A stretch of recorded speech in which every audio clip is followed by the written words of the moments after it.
meditate on this. The subconscious mind is like a black hole. It's a vacuum. It pulls in everything that crosses its path. The portals or gateways to the subconscious mind exist on the human body, in the human body. Some of them are called ears, some of them are called eyes. And you can receive certain signals and things and messages, etc., through these senses, through these tools for senses, sight, hearing, etc. But no matter what you do, no matter what you put in front of your ears, no matter what you put in front of your eyes, just understand that the subconscious mind is going to receive that and it's going to be embedded within you in perpetuity. It's going to be with you forever. The ruling power know this. The ruling class know this, and they do a damn good job of putting things in there that are not going to lead to quality of thought. It's important that you take control of this and try to embed things with high quality of thought into your subconscious mind, so that when they come back to the surface, when they come back, they pop out on the other side, they're fruitful. The things that are good for you, things that lead to quality of thought. So try to embed good things in your subconscious mind.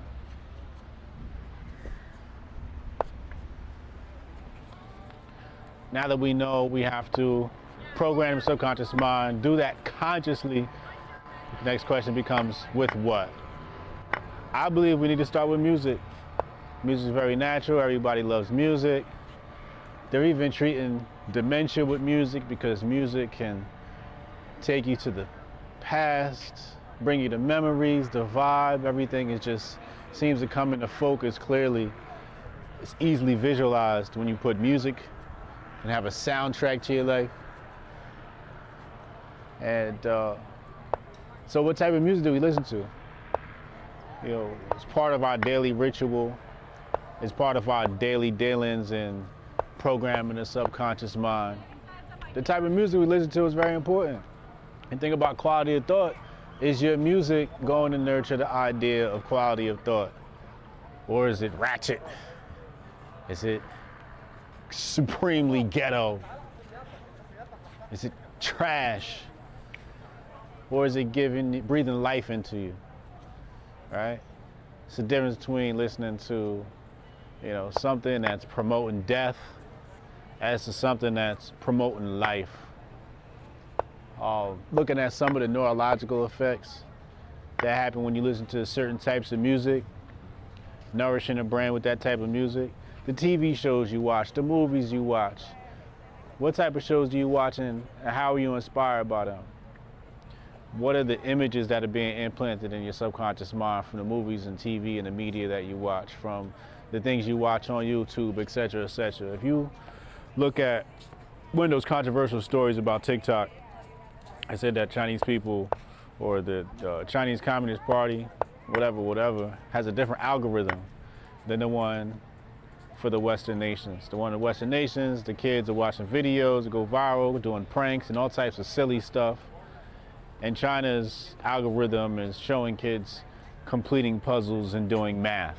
These are the things they're promoting because they understand the programming of the subconscious mind is very important for the future of your people and where they're going.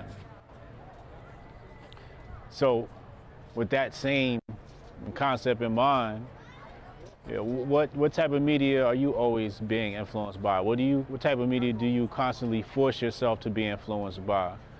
You know, what if we saw images of love all the time instead of images of destruction, war, etc., etc.? What type of media is Hotep Jesus influenced by? I like the old stuff. I like the classics. Mostly written work, literature. That's the type of stuff I listen to. I listen to a lot of lectures. You know, one of my favorite lecturers is John Henrik Clarke, Dr. Kaba Kamene. Those are like two of my faves. I like listening to scholarly work, scholarly teachers. I go to bed to chess videos, but I also need some gangster in my life. You know, I'm not I'm not perfect, but I need some, I need some cartel gang member, type programming. This is, that's the stuff I happen to like. I like violent movies. I like heists. I like heist movies, like The Italian Job and Ocean's 11 and, those types of things. I like military movies. Like, I thought the new Top Gun was amazing. But I also try to be conscious of what I'm seeing, and so, what's clear is we're gonna come across some content that is not going to nurture quality or high quality of thought. So what we have to do is we have to wrap this stuff with labels. So what you can do is when an image appears before your subconscious mind, what we can do is we can frame it. So when it gets embedded and it gets stored within your mental hard drive, it's filed in a folder, marked bad, marked good, marked to question, marked, you can label these things. So sometimes when things come into our subconscious mind, we don't frame it, we don't put a label on it. I think we have to say, okay, if I'm watching a movie and they're murdering people, let's say for instance, as we're watching this, we got to label that bad. This is bad. This is no bueno, right? And even some labels that your personal opinion might weigh in on, and how you manage this stuff logically. So even though everything is going to be received by your subconscious mind, and some things you may enjoy, some pieces of content you may enjoy, it's very important to frame that stuff and label that stuff. So when it gets into your subconscious mind, your conscious mind knows, okay, this is this and this is that. So it knows clear difference. It's not just sitting there to be sprouted later on in the wrong manner or intent.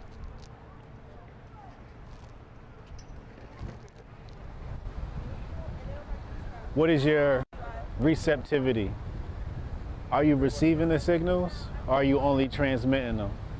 You have to tune your inner radio to receive messages, not only send them.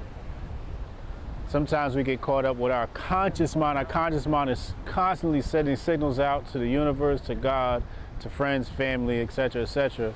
But sometimes you have to reset yourself and come back to zero and just say, I'm not intending to send any messages, I'm intending to receive them.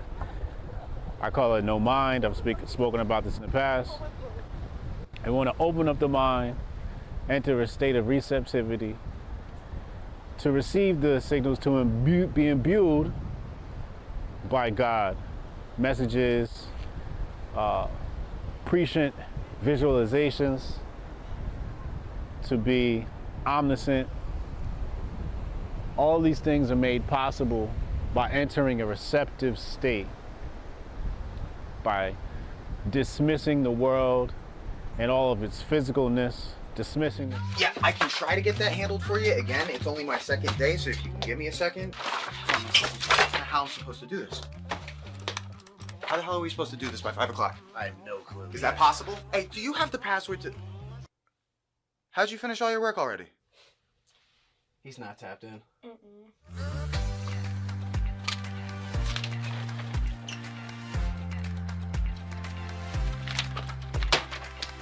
How'd you get that done so quick?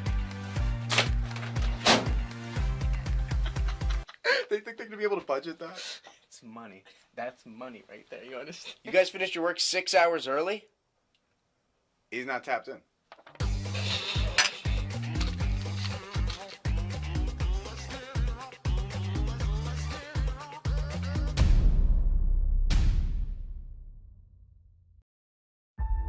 The views expressed by guests are their own, and their appearance on the program does not imply an endorsement of them or any entity they represent. Views and opinions expressed by Hotep Jesus are those of Hotep Jesuses and do not necessarily reflect the views of the Hotep Nation or any of its officials. If you have any questions about this disclaimer, please contact our Office of General Counsel via the sheet of account. And Hotep and them.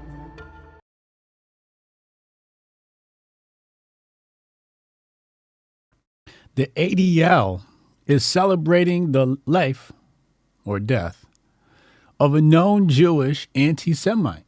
What the hell is going on in the world? The Grift Report starts now. 2, 1, boom. Hotep Jesus. Of all the Jesuses I know, he's the Hotepiest. Social scientist and YouTube host, Hotep Jesus. How the fuck do you get a name like Hotep Jesus? The one and only Hotep Jesus. Ryan Sharp, better known to the world as Hotep Jesus. Hotep Jesus. Hotep Jesus. Hotep Jesus. Hotep, you're a genius. HotepJesus.com. Somebody said, what do you think you are, some kind of Hotep Jesus? Ooh, and that's I was good. Just like, ooh, that's sexy. Yes, I do think I'm Hotep Jesus. What's up, people? Welcome back to the Grift Report, live Monday through Friday, 2 p.m. I'm your host, the Grift God. Hotep Jesus. Hotep Jesus. Hotep Jesus. Hotep, you're a genius. HotepJesus.com. Oh, this a real Hotep brother. Hotep to the chat, Hotep to the Hotepistanis, Hotep to the Hoteps, Hotep to Hotep Nation. Hotep. Got some good news for you today. Great, fabulous news for you today. We're hiring. We are hiring. I've taken on more work than I can handle. So at this point, we're looking to pay people to take on 2 positions. Number 1, Hotep Nation. Hotep Nation, if you didn't know, is a 501c3 nonprofit organization specializing in supporting the homeschooling community. With that being said, I need somebody to run it. I need somebody to run our Twitter account, manage our email, and various other, day-to-day type stuff. Very minimal work. Not really sure what the pay will be, but you'll definitely be paid worthy of your time. Okay, so if you'd like to apply for that position, do me a favor and send an email to hotepnationteam@gmail.com, hotepnationteam@gmail.com. Now, the second position we have is with menoforder.com. Menoforder.com is looking to hire a Twitter manager. I want somebody to run the Twitter account. Again, another paid position. If you'd like to run the Twitter account, this one, what I'm going to ask you to do is don't send me your resume and all this mumbo jumbo stuff.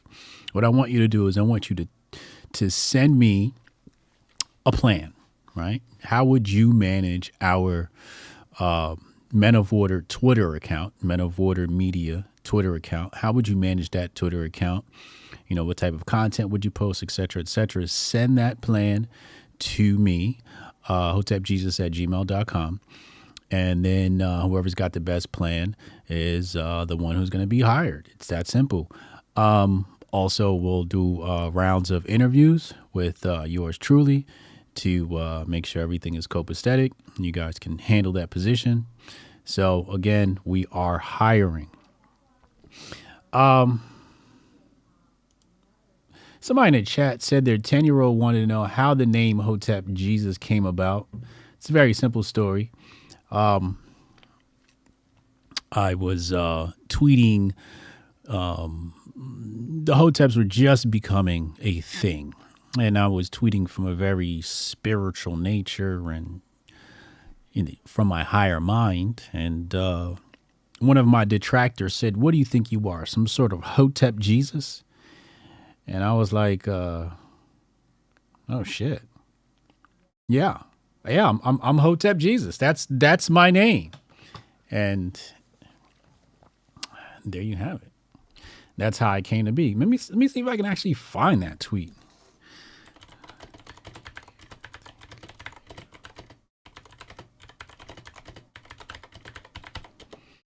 Let me see if I can.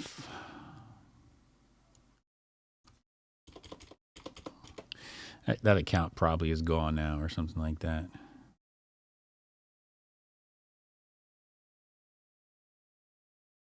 Yeah, I'm not going to be able to find it. It's that account's probably gone and dead.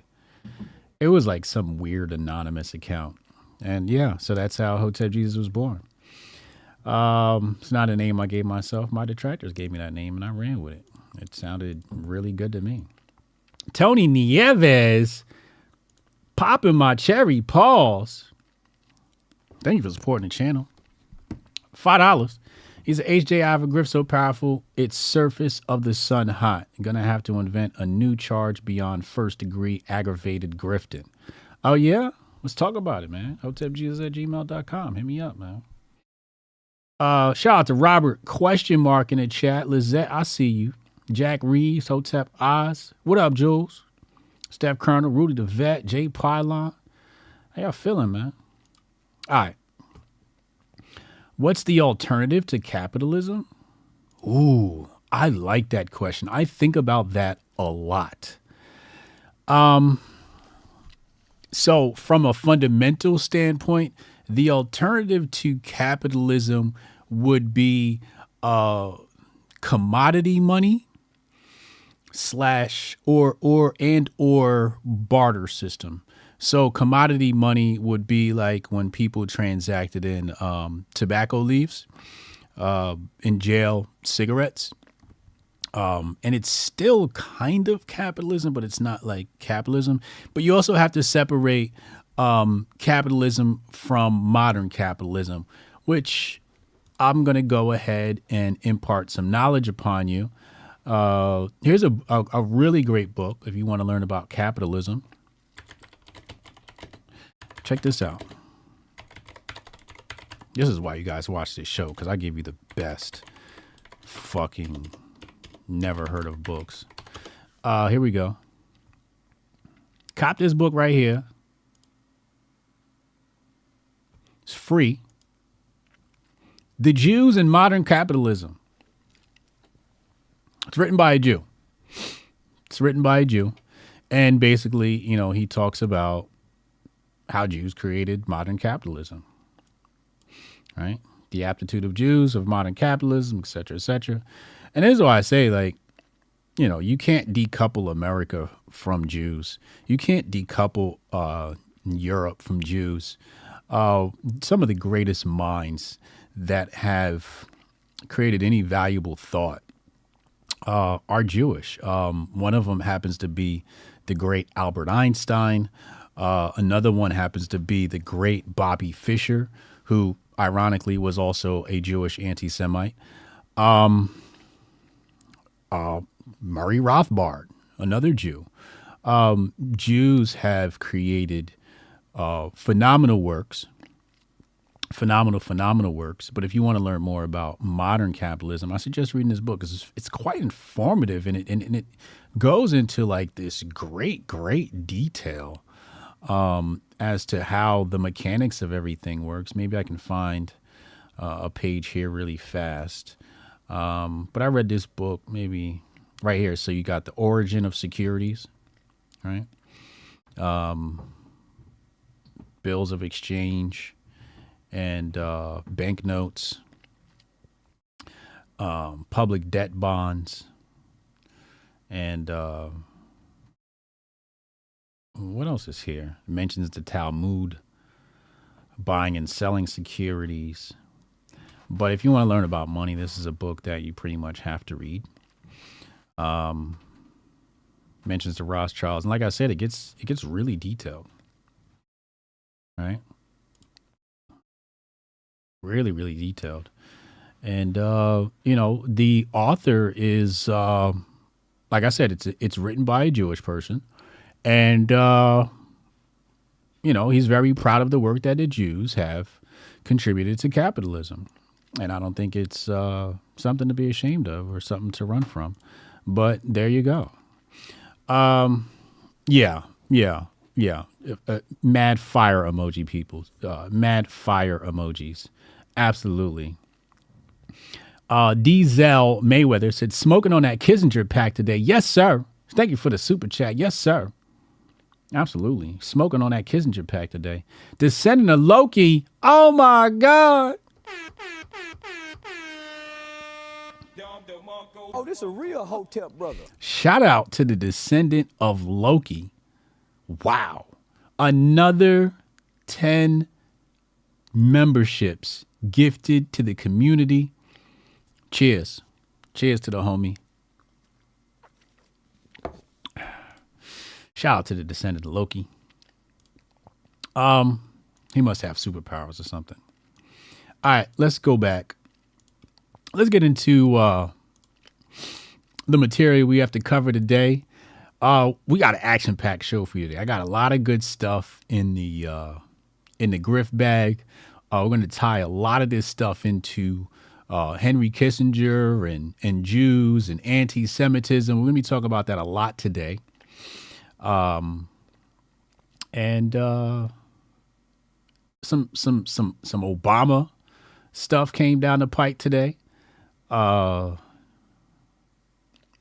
bitch assness is in the bag today.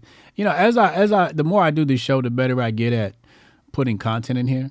We got some people in Chicago upset.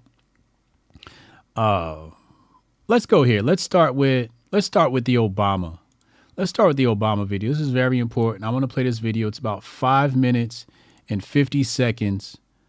Let's take a look at this. I've been seeing a lot of videos on Instagram and TikTok of people talking about the cost of housing being out of control, the cost of rent being out of control. Now, I'm all about the bullshit and the laughs and giggles, but check it. You're talking to a very accomplished real estate broker. I'm a broker in 17 states, and I actually represented Fannie Mae during this infamous real estate crash for the state of Georgia. The exact person that you can blame, if you want to blame somebody, for the housing situation being messed up, I'll give you a hint. You probably got a bedazzled t-shirt with his face all over it. Now, it was Barack Obama. Now, am I a Republican? No. Am I a Trump supporter? No. But do I have information? Do I have firsthand accounts of what went on? Oh, yes, I do. So stay tuned. During the infamous housing crash, there was a thing called the Protecting Tenants Under Foreclosure Act. If you were in a property and you were renting it, you were able to stay in that property. If you were a homeowner and you lost a property, you were allowed to rent that property and be able to stay there, ironically, for about 2 or 3 years, so that you could get yourself together. So if you were one of the 8,000 homes, you probably had me come to the property and negotiate a rent with you and manage the property while you were there. Now, in a lot of instances, these tenants and sometimes these homeowners, after a year or two, were able to gather their finances and they were able to want to purchase the property. That sounds logical. So after about a few hundred offers would always be denied, I'm on a conference call and I ask and I inquire, why are we not allowing these people to buy their homes that they've been living in? Like, why are we doing that? You want to know what I was told? By Fannie Mae. I was told that they have direct instructions to not do that. And so do you want to know what happened sometime later? They were pooling these properties in pool sales, and you had to have between $10 and $50 million in escrow in order to bid on a house that somebody was living in that was $60,000, even though that family were offering $60,000 cash to buy their home. But who would have that type of money, Summer? Who would have that type of money? Because it ain't nobody up here in the A. Uh-oh. Here we go. Y'all ready? Pay attention. Here it come. Oh, I'll tell you who had it because I represented them. China, South Africa, Australia. Uh-oh. She said it. She said it. China. Yeah, hedge funds from outside entities. I had no idea that America was for sale. And the Obama administration totally is the one that put it on the market. And I said, this is going to harm Americans. Like, why do you not want Americans to be able to buy this property at these low rates? And I also was told, because if you have a father who makes good money and his wife, the mother, makes good money. Here we go. Let's pay attention. And they're not paying high prices for where they live, and they're saving money, and now they are opening businesses. Hold on. Green Creole, he can't hang out with us. We got to put him in timeout. Green Creole just said she still voted for him, though. All right, so we're going to put him in timeout. That's just ignorant. You don't know this lady. You don't know how she voted. So let's just put you in timeout. You can't hang out with us. You are ejected from Hotepistan. Please don't come back. Please don't come back. People think just because you're black, you voted for Obama. You think, you know, most of us don't vote, so shut the fuck up. And now the wife's not working, taking care of the family. It changes the dynamic and the course of how America is built. And we don't want that. So basically, you want people to stay in debt and you want them to pay these exorbitant prices. This was all by design, y'all. By design. So anyone that listened to me during that time, think back, stitch this video. If you was one of them people, I told everybody, there is something up. Will you please buy whatever property you can? I don't even care if you like the bitch. Buy it. I did the same thing. I bought a house for $100,000 and it's worth $415 today. It's not even the normal rate of inflation. So I was right that something was amiss. So ask yourself, did you know that about 30% of real estate is owned by outside entities, these hedge funds? The reason why you can't find a house is because they're coming in with 30, 40, 50,000 over asking price with cash, and you can't find a house? You never ask yourself, why did the housing market, why did a basic dusty ass trap house go from 100,000 to 300,000 overnight? You think that was an accident? And stop with the bullshit that the market's getting ready to go back. It's not going back, because before it was in our control. Now we got it's in big business control. The market's not going back. So if you missed knowing me during that time, I'm sorry. So again, you can thank the Obama administration for your high rent and your high housing prices, because once they bought it for $60,000 and the rent went from a 1-bedroom in Atlanta was around $800 and now it's $1,500, and some business owners in Australia and South Africa, you paying for their luxury. You could thank Obama for that, okay? That was him. He was your color, but not your kind. Now, I voted for Barack Obama twice. Like I say, don't come at me with that shit. All right, I apologize. She said she voted for him. Hotep, you're a genius. HotepJesus.com. My bad, yo. She did vote for him. I'll take that back. I just put you in timeout by accident. I'm sorry. I apologize. Here's the key takeaway from this video. Okay. Key takeaway from this video is they want people poor. They want people to be poor. As Sonny Johnson says, the Democrats can't be the party of the poor. He didn't get a perma ban. He only got a timeout. So he can come back after the timeout's over. I apologize. So Sonny Johnson said the Democrats can't be the party of the poor without, well, being poor. You know what I'm saying? I don't feel too bad for putting the user in timeout because, normally I would feel bad, but I don't feel bad because, yes, she voted for him twice. Correct. But what the fuck that got to do with this motherfucking video? Oh, she voted for him twice. You know what I'm saying? Okay. You that's irrelevant. And she even admitted it. You know what I'm saying? So I don't feel bad. I will apologize for being wrong.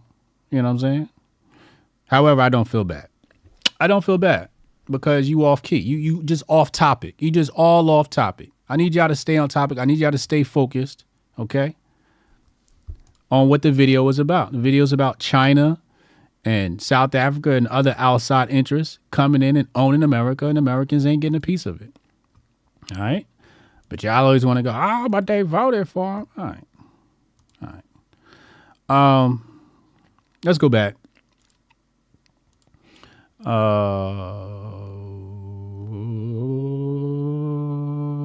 Let's go here. We got a little bit of bitch assness. A little bit of bitch assness on the timeline. So this guy, Rudy, not to be confused with Rudy the Vet Russo, he says, just saw an entire YouTube comment section of African Americans making fun of white Americans for not using washcloths in the shower. Okay. Now, this is an ongoing conversation, et cetera, that's been going on for a while now. Black Twitter has said white people don't wash their legs, and some white people have noted that. There's even like this meme going around where it says white men don't wash their legs. I don't know what that's about. And then, should you use a washcloth? Should you use a loofah? And it was weird because after I saw this tweet, I started looking it up. Turns out washcloth is more hygienic than a loofah, but they say you should just wash with your hands is the best way to do it. Or if you wash with a washcloth, you should wash your washcloth after every washing. I personally use a washcloth. I think that I need my suds, man. I need my suds, and the hands just don't get the suds the way. And if I didn't have a washcloth available, I just used the soap itself. Anyway, so he says, why is America so behind Europe in terms of race relations? Since when is using a washcloth a black thing and not in any race thing? Since when are you unclean, not exfoliated if you don't use them? Do people think everyone was dirty before washcloths were invented? Do people not realize we have hands and body scrubs? That towels don't actually do much of the exfoliating? That, unless you use multiple cloths, are different parts of your body, and wash them after each shower, you're actually spreading bacteria where you shouldn't, which is why God gave you hands. No offense, but I could not live in a country, the amount of people whose entire world view is based on color of their skin because they never interact with anybody who doesn't look like them by choice is wild. Then he says, so now the woke black supremacists and their white savior simps are coming for me because of this post, blah, blah, blah. Anyway, it's just a bunch of bitch assness.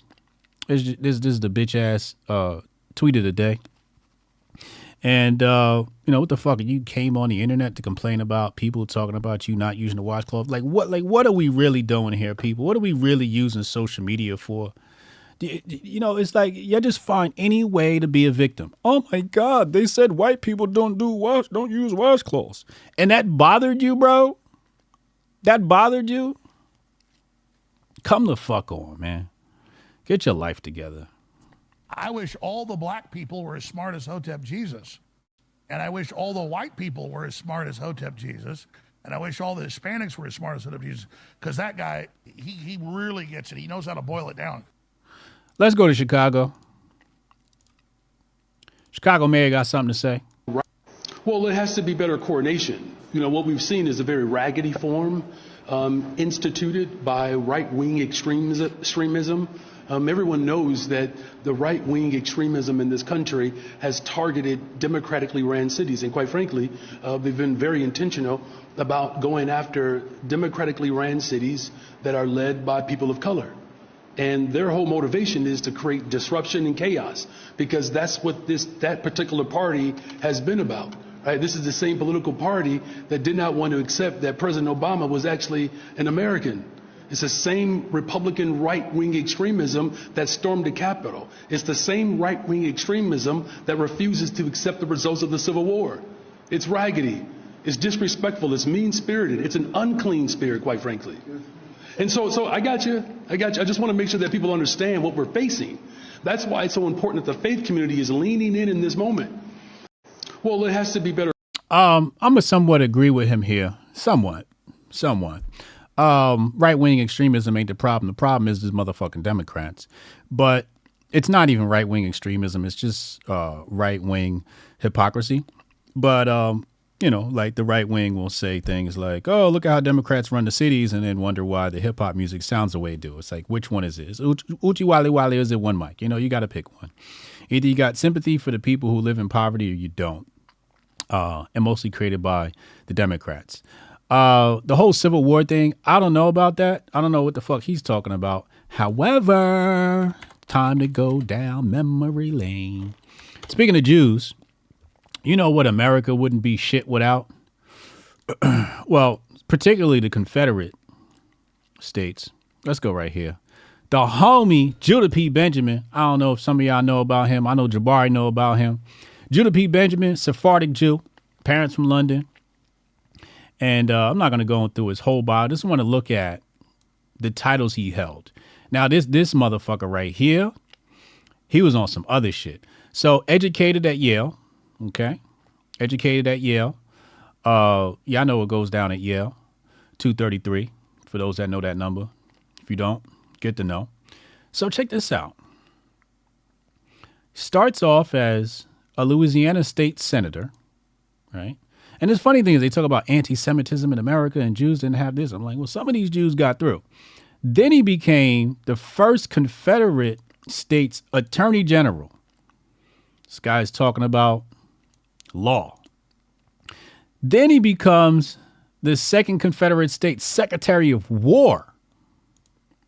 Then he becomes the third Confederate state secretary of state. Okay. So you can't really be an anti-Semite and be pro-Confederacy and all of that. Like if you were with the Confederate flag and all of that, you got to love Jews. Because without this dude, I'm telling you right now, y'all would have took a bigger L. You know what I'm saying? Now there's some funny things going on with this cat. We're not going to get into it, mostly because I forgot most of these studies. I haven't studied this guy in a really long time, but this guy was, I'm trying to find.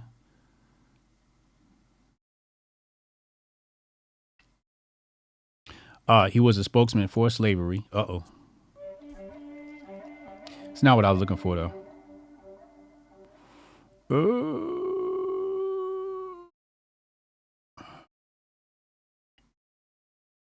Is it in this section?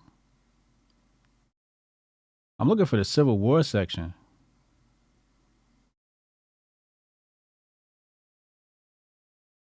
Hold on. Okay, so here we go. Okay, so yeah. Here we go. Hold on. There's a couple of mentions of Civil War here. Hold on, let me.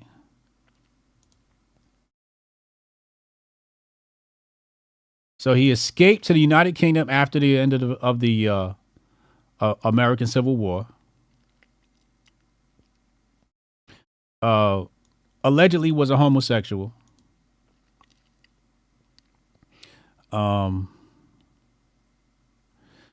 It was great at, as you can see here, getting money for the Civil War. Right. And that's why I say, like, the Confederates, without him, I don't know how they would have got the cash.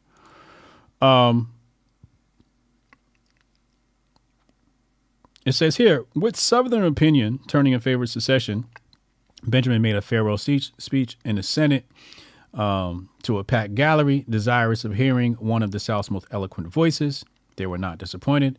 Evan writes that historians consider Benjamin's farewell speech one of the greatest speeches in American history. Okay. He says here, what may be the fate of this horrible contest? None can foretell. But this much I will say. The fortunes of war may be adverse to our arms. You may carry desolation into our peaceful land, and with torch and firebrand may set your cities in flames. You may do all this and more, but you can never subjugate us. You can never convert the free sons of the soil into vassals, paying tribute to your power. You can never degrade them to servile and inferior race. Never, never. Very charged up speech there.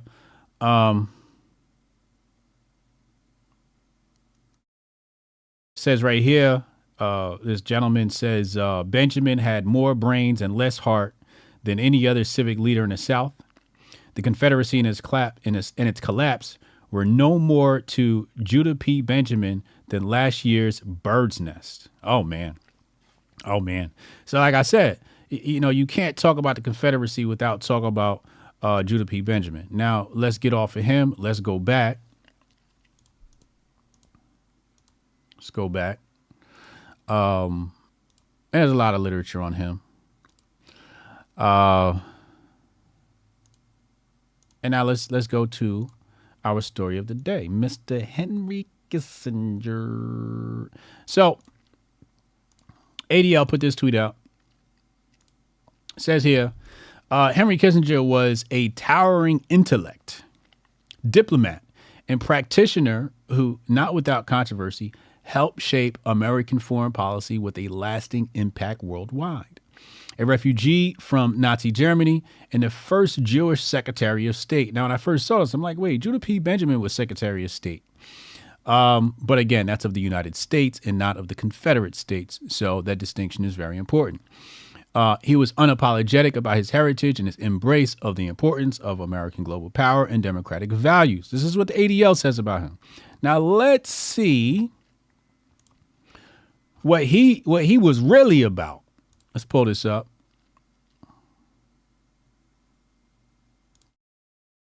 And he makes, and watch how I tie this all together. Watch this. So this is article here from forward.com. This is published. When did they publish this? November 29th, 2023 by Benjamin Ivory. And where are my highlights? Here we go.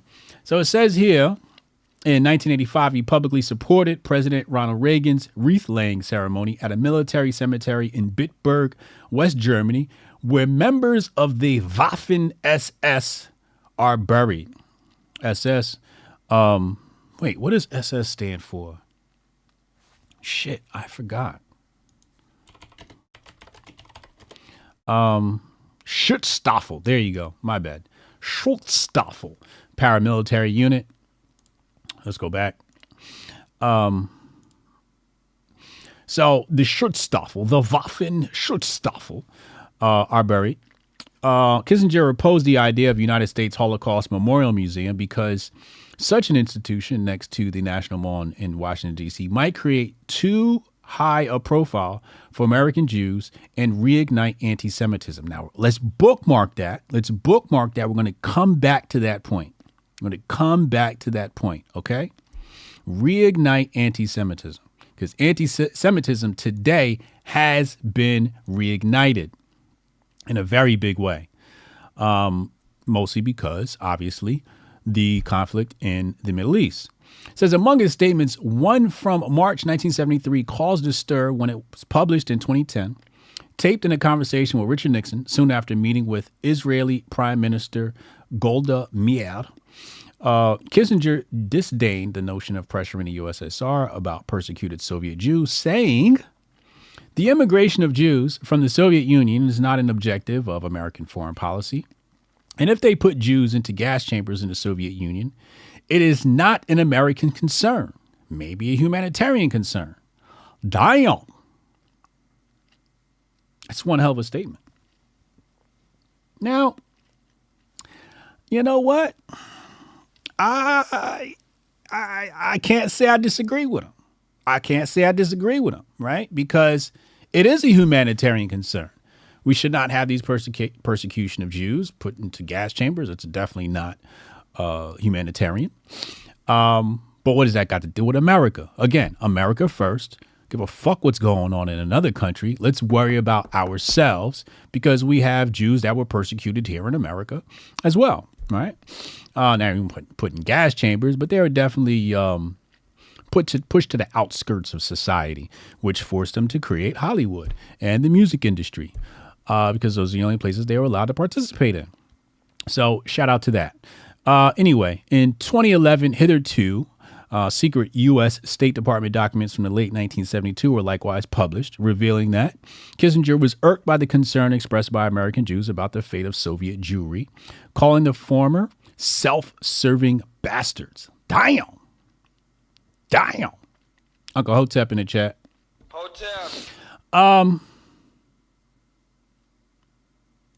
So yesterday somebody said something about because they were talking about the persecution of the Jews and it was in regard to which comment? Where is it?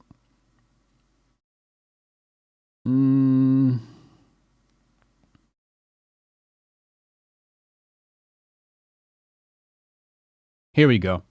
It's in regards to this comment. So Walter Isaacson explains that a contemporaneous meeting at the Washington Special Actions Group, a government crisis task force, Kissinger grumbled, "If it were not for the accident of my birth, I would be anti-Semitic. He added, any people who has been persecuted for 2,000 years must be doing something wrong. Okay. So somebody responded and they said, oh, what do you mean they did something wrong? It's the Muslims that have been persecuting Jews. And that's a very, very small part of the story. It's a very small part of the story. In fact, let's go down memory lane. We're going to go to Catherine. Here we go. And I don't know what I'm looking up here.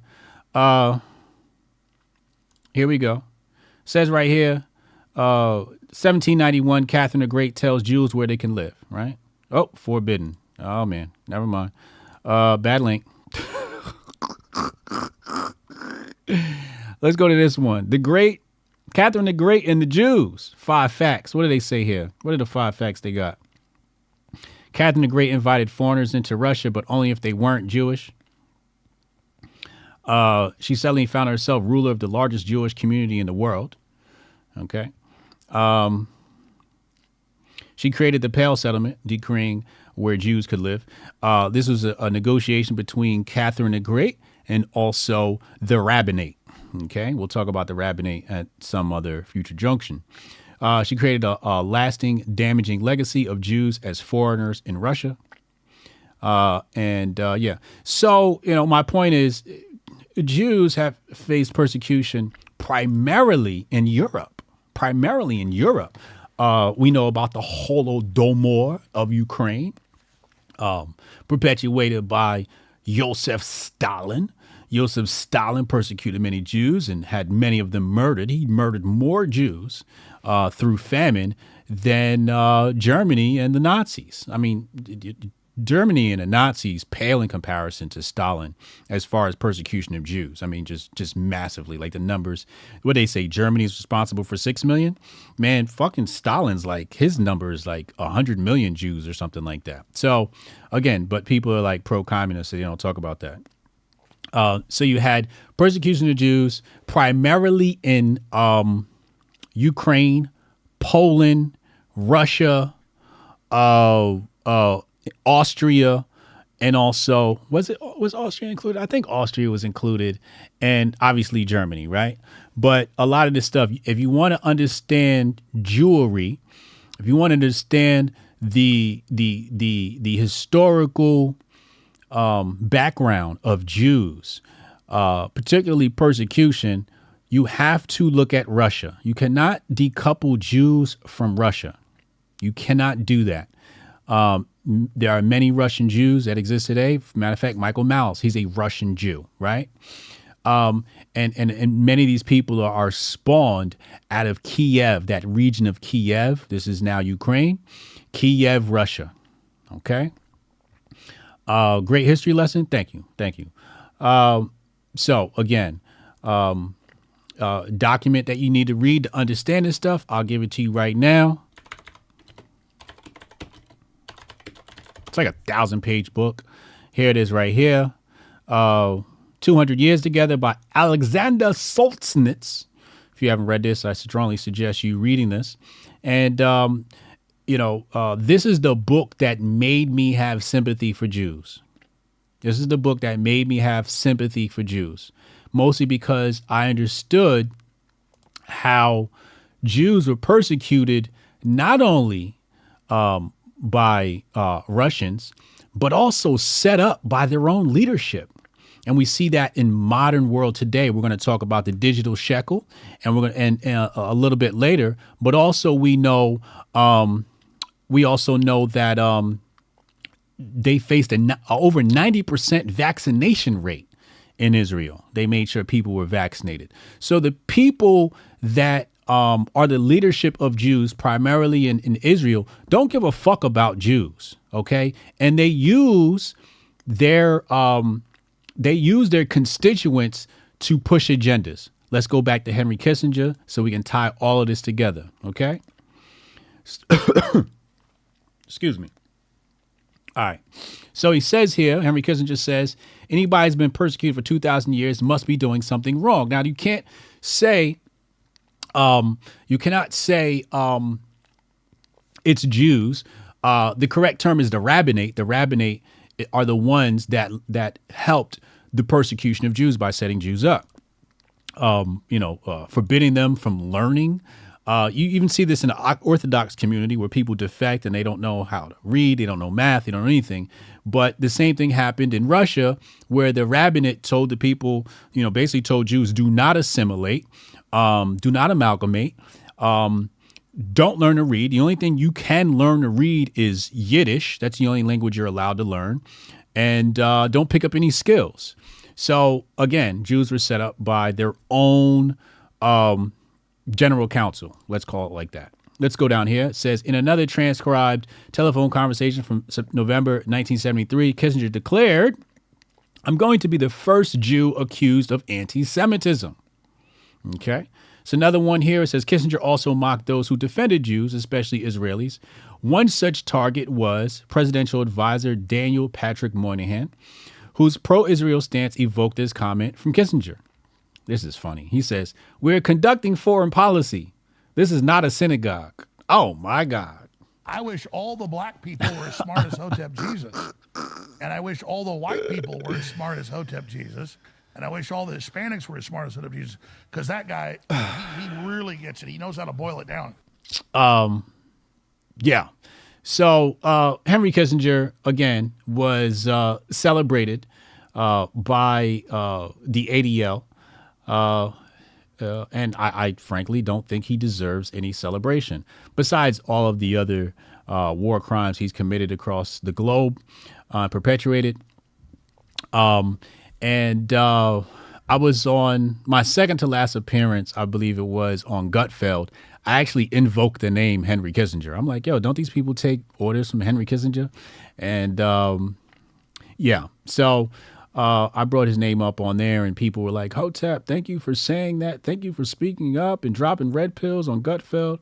Like, no doubt. You know what I'm saying? Every once in a while, you got to drop a red pill here or there. You know what I'm saying? So fuck Henry Kissinger. We smoking on a Henry Kissinger pack today. You know what I'm saying? Let's go back. Now, tying all this together, we're going to get to the digital shekel in just a moment. However, first, let's go right here. I'm going to show you something. I'm going to show you how they use the Jewish problem to eliminate freedom. So it says here, stop Zionist hate. The U.S. House of Representatives passed a resolution equating anti-Zionism with anti-Semitism. Now, anytime you see Congress get together and it's a bipartisan passing, you got to be suspicious. 412 yeses. 1 no from Thomas Massey. Shout out to Thomas Massey for being a real one.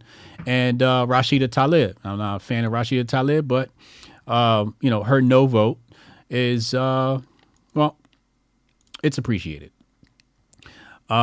He says here, Zionist extremism is alive in both political parties, right? Now, we have to go back. Right? So, right here, what does Kissinger say? Kissinger says,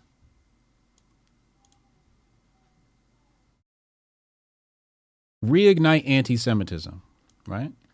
So, the plot here is basically it goes like so. And this happened in Germany, it happened in Russia, it's happening in the Middle East, and it's happening in America, it's happening globally. So what happens is the Jewish power structure, right? Because every race of people has a power structure, right? The upper class, right? The people who call the shots, the establishment, the elite, okay?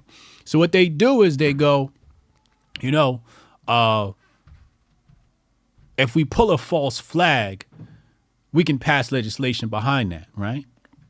So there's now speculation. I don't know if it's been confirmed or not. I don't know. But apparently the Israeli military were shooting their own people at the festival, okay? So you could do what you want with that information. I don't know how true that is. Came across my desk. I'm just sharing information. Go fact check that, okay? So the basic premise of what I'm trying to say is the power structure will sacrifice their people to gain more power. Okay, so Jews are the sacrificial lamb for Zionist power, right? Now, some people call themselves Zionists, and basically what they believe is they believe that, Jews should have their own land. And I agree. Jews should have their own land. Niggas should have their own land. The white man should have their own land. Everybody should have their own land. So I'll never say Jews shouldn't have their own land. How they get it, is it moral, is a whole nother story. The fact of the matter is, I believe Jews should have their own land. I ain't got no problem with that. Right? Now, so what they do is they'll sacrifice their own people to take more power away. Take power away from the people with legislation like you see here on the screen. So when you look at the conflict, right, you have people in Israeli government or military come out and say it's absolutely impossible that attack could have taken place and Jews were sacrificed, and maybe that's true. I'm leaning towards, I think the shit's true. I'm gonna say it. I'm gonna fucking say it. Hotep, you're a genius. HotepJesus.com. But I can neither confirm nor deny, right? So what they believe is they were sacrificed to reignited conflict so that, the Israeli power structure, Israeli power elites establishment can go and take more power. They just bombed Damascus the other day.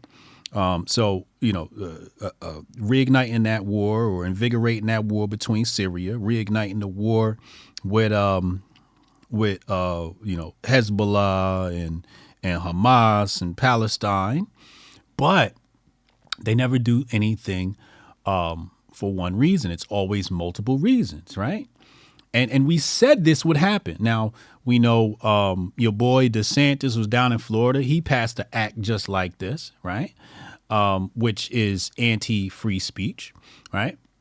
And Laura Loomer came out and said, yo, this law is dumb. You shouldn't be passing laws like this. If people want to spread Jewish hate, they should be allowed to do so we can identify these people. And I totally agree. I said the same thing when it came to black people.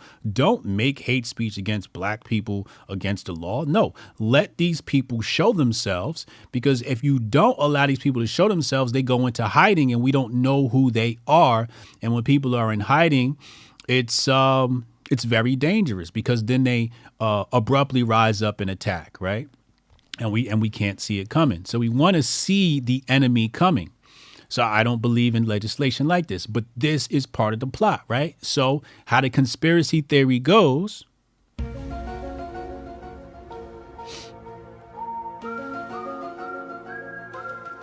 So how the conspiracy theory goes is you create an event. Lots of lives are lost. Okay.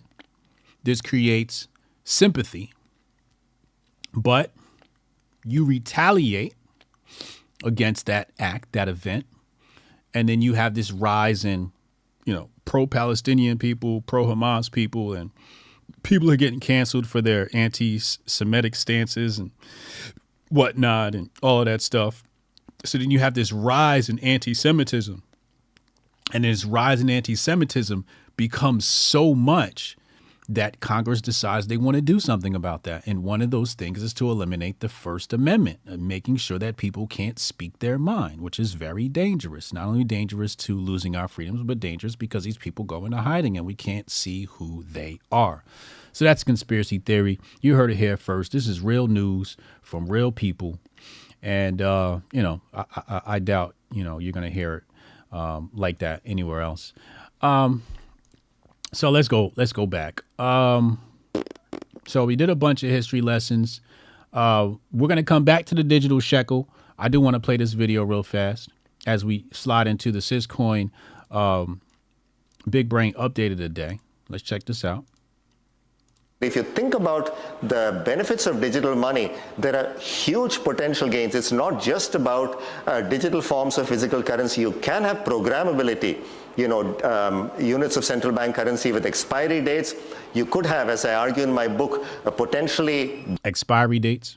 better, and some people might see it, or a darker world where the government decides that units of central bank money can be used to purchase some things, but not other things that it deems less desirable. All right.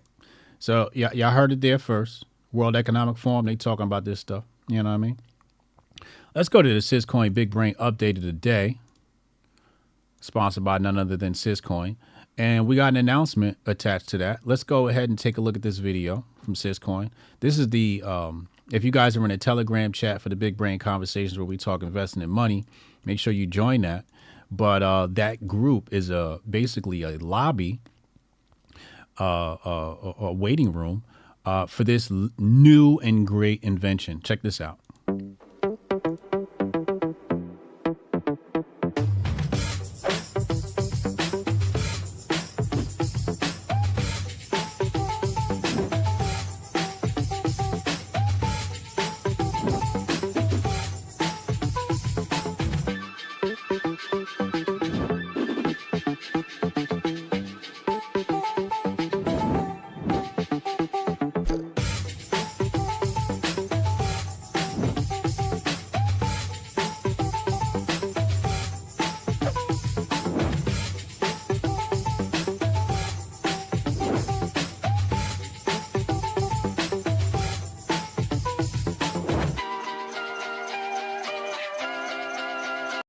So y'all see that right there? I want to pause on the screen right here. So we're going to bring the Hotep community here. And as you can see here, this is a rate of return. So being a part of the community, contributing to the community, basically just chatting and inviting people, participating, you get an ROI now. So whereas you're in some of our other communities, whether you're on Patreon or Locals, you're paying. But here, whatever you stake on the Hoteps has the potential to earn you a return. It says right here, we can distribute rewards and introduce fair profit sharing. So there's going to be profit sharing here.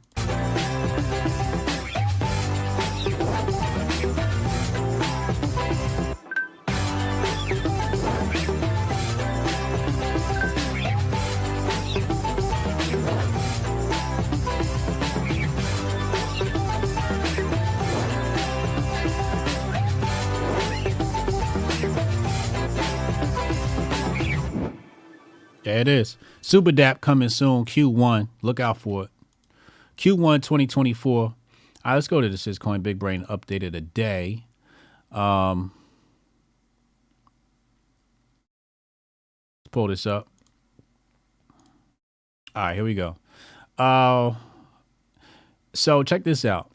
Bank of International Settlement says central banks can't handle a CBDC administration. They basically can't handle, right? Like some central banks just don't know how to handle digital money, right? Don't know how to manage it, how to keep it secure, et cetera, et cetera. And I said, my interpretation is that third world countries need the British Empire to manage their CBDCs. And that's really what this comes down to, right? So let's go here. Let's pull up this paper directly from the Bank of International Settlements. And we're just going to go to this line right here. And it says, while many of the CBDC related activities could, in principle, be outsourced, doing so requires adequate capacity to select and supervise vendors. So, again, your central bank of your third world country, Argentina, Brazil, whatever it may be, can't manage a CBDC. So you're going to have to outsource that. Somebody else is going to manage that. It says this report is the outcome of work conducted by BIS member central banks in the Americas. Okay. It's all of the Americas. All right. So, you know, I guess my extrapolation here is,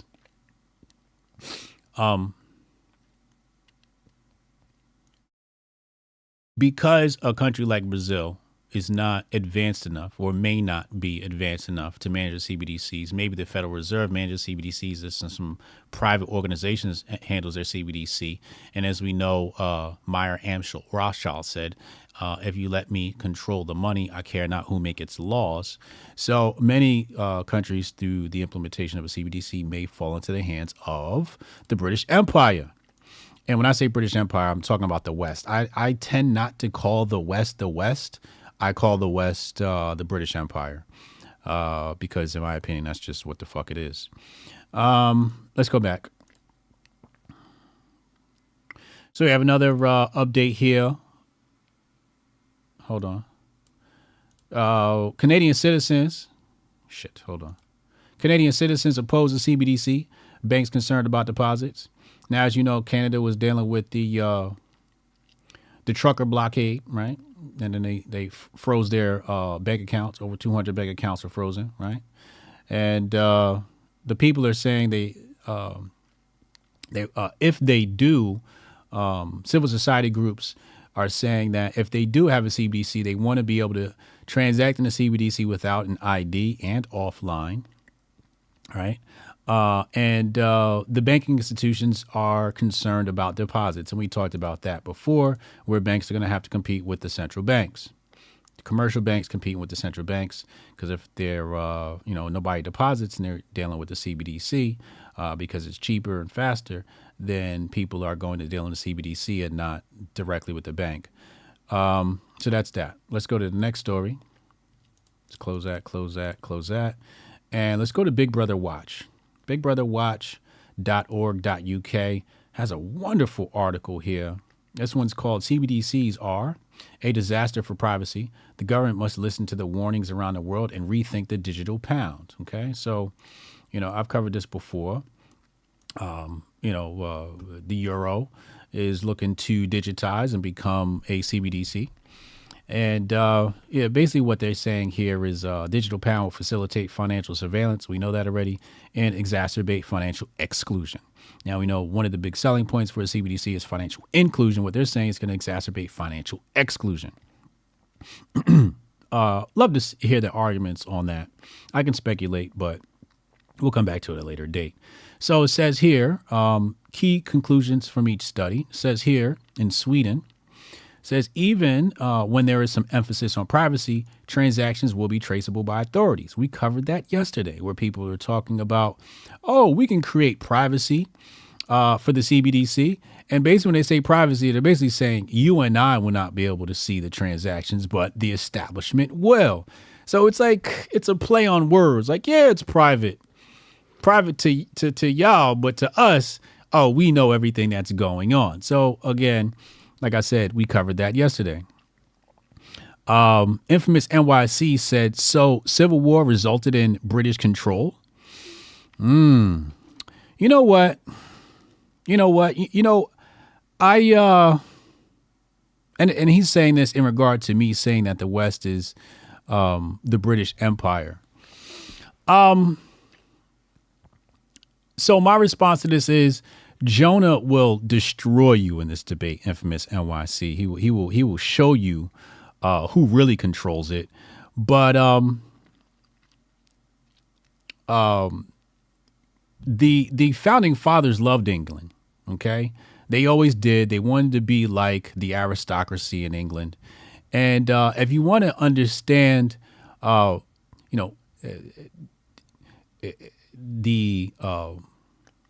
the British power over America, just wait till they have a wedding.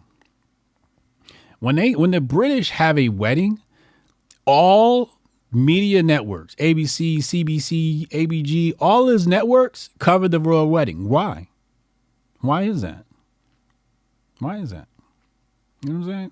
Diesel Mayweather said, are the banks truly fighting against the CBDC? Yeah, some are. Some are in cahoots with the CBDC, but many banks are fighting against central banks because those banks will be out of business. Depends on how close to the power structure you are. Dead Rider said banks funded both sides. Somebody is always in debt. Also true, right? So when you look at the Civil War, you got to understand, frankly, yeah, somebody was subsidizing both sides of the war. Again, America is a part of the British Empire. Another thing you can look at is the flag. Our flag is basically a duplicate of the colors of the British Empire. We are a British satellite. The way the West power structure goes is, the finance capital of the world Some people will say Wall Street, but others will say London. And then America's really the military superpower. Okay. But this is all the British Empire, New Zealand, Australia, America, and obviously the UK. This is all British Empire and British control. Another way you can tell that we're under the British Empire is the preferential treatment for people with a British accent, such as Russell Brand and others. When you speak with that British accent, it gives you a bit more privilege in the eyes of people. When you speak with the Yankee accent, it doesn't come with the same currency as a British accent. Assboy said, even the Bond movies, who does 007 always partner with? FBI, CIA. They have an assumed relationship. Yeah, absolutely. All right, let's go back.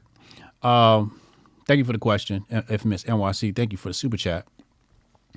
But I'm gonna let Jonah chime in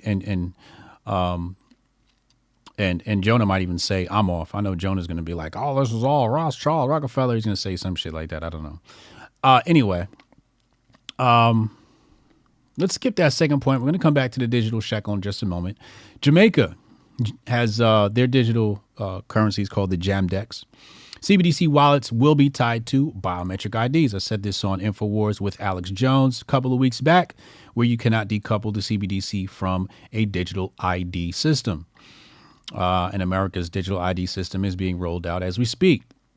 He says, and there are plans to issue welfare payments via the Jamdex. Now, we talked about CBDC rollout, and we always said the CBDC rollout is going to partly happen with government payments. And as you can see, it's happening right there in Jamaica. Pan Afro said, American global dollar is granted its status. God save the king and queen. Yeah. Eurozone and digital dollar says here transaction data would be monitored by the European Central Bank. Some more surveillance. China, digital yuan.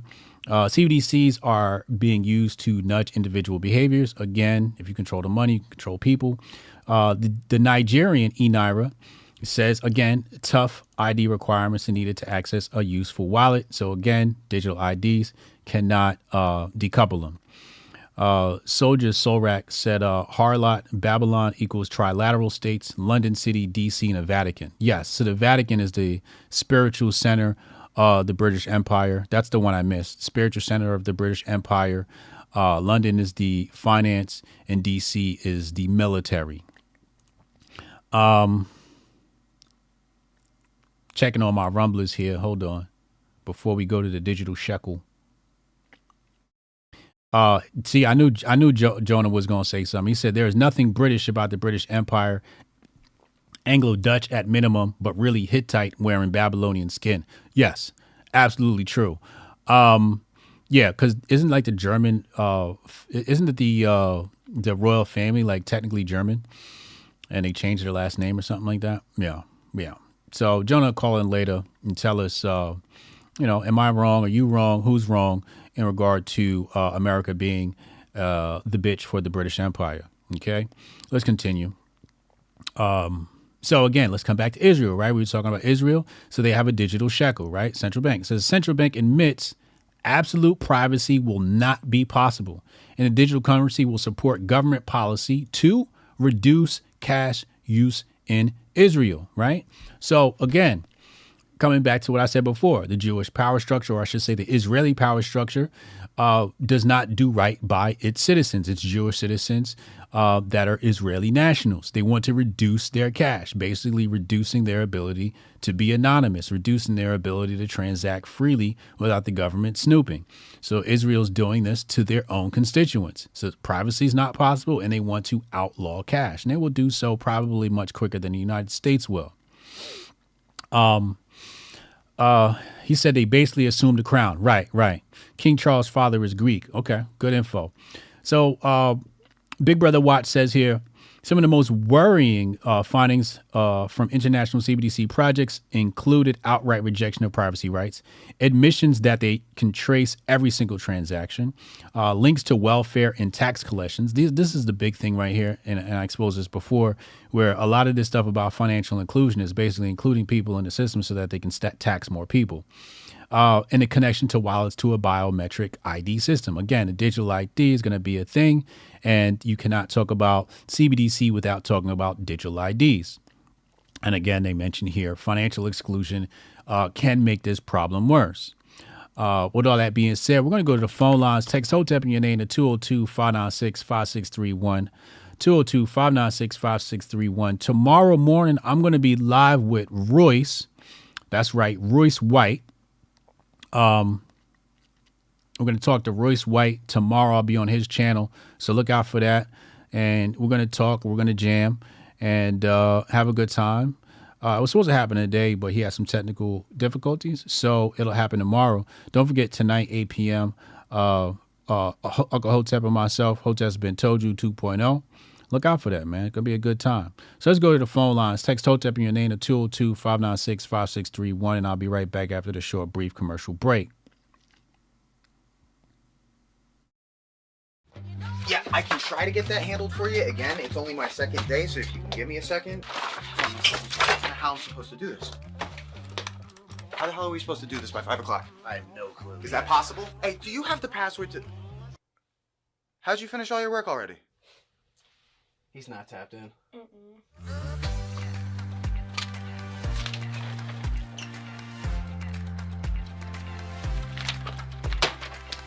How'd you get that done so quick? They think they're gonna be able to budget that? It's money. That's money right there. You understand? You guys finished your work 6 hours early? He's not tapped in.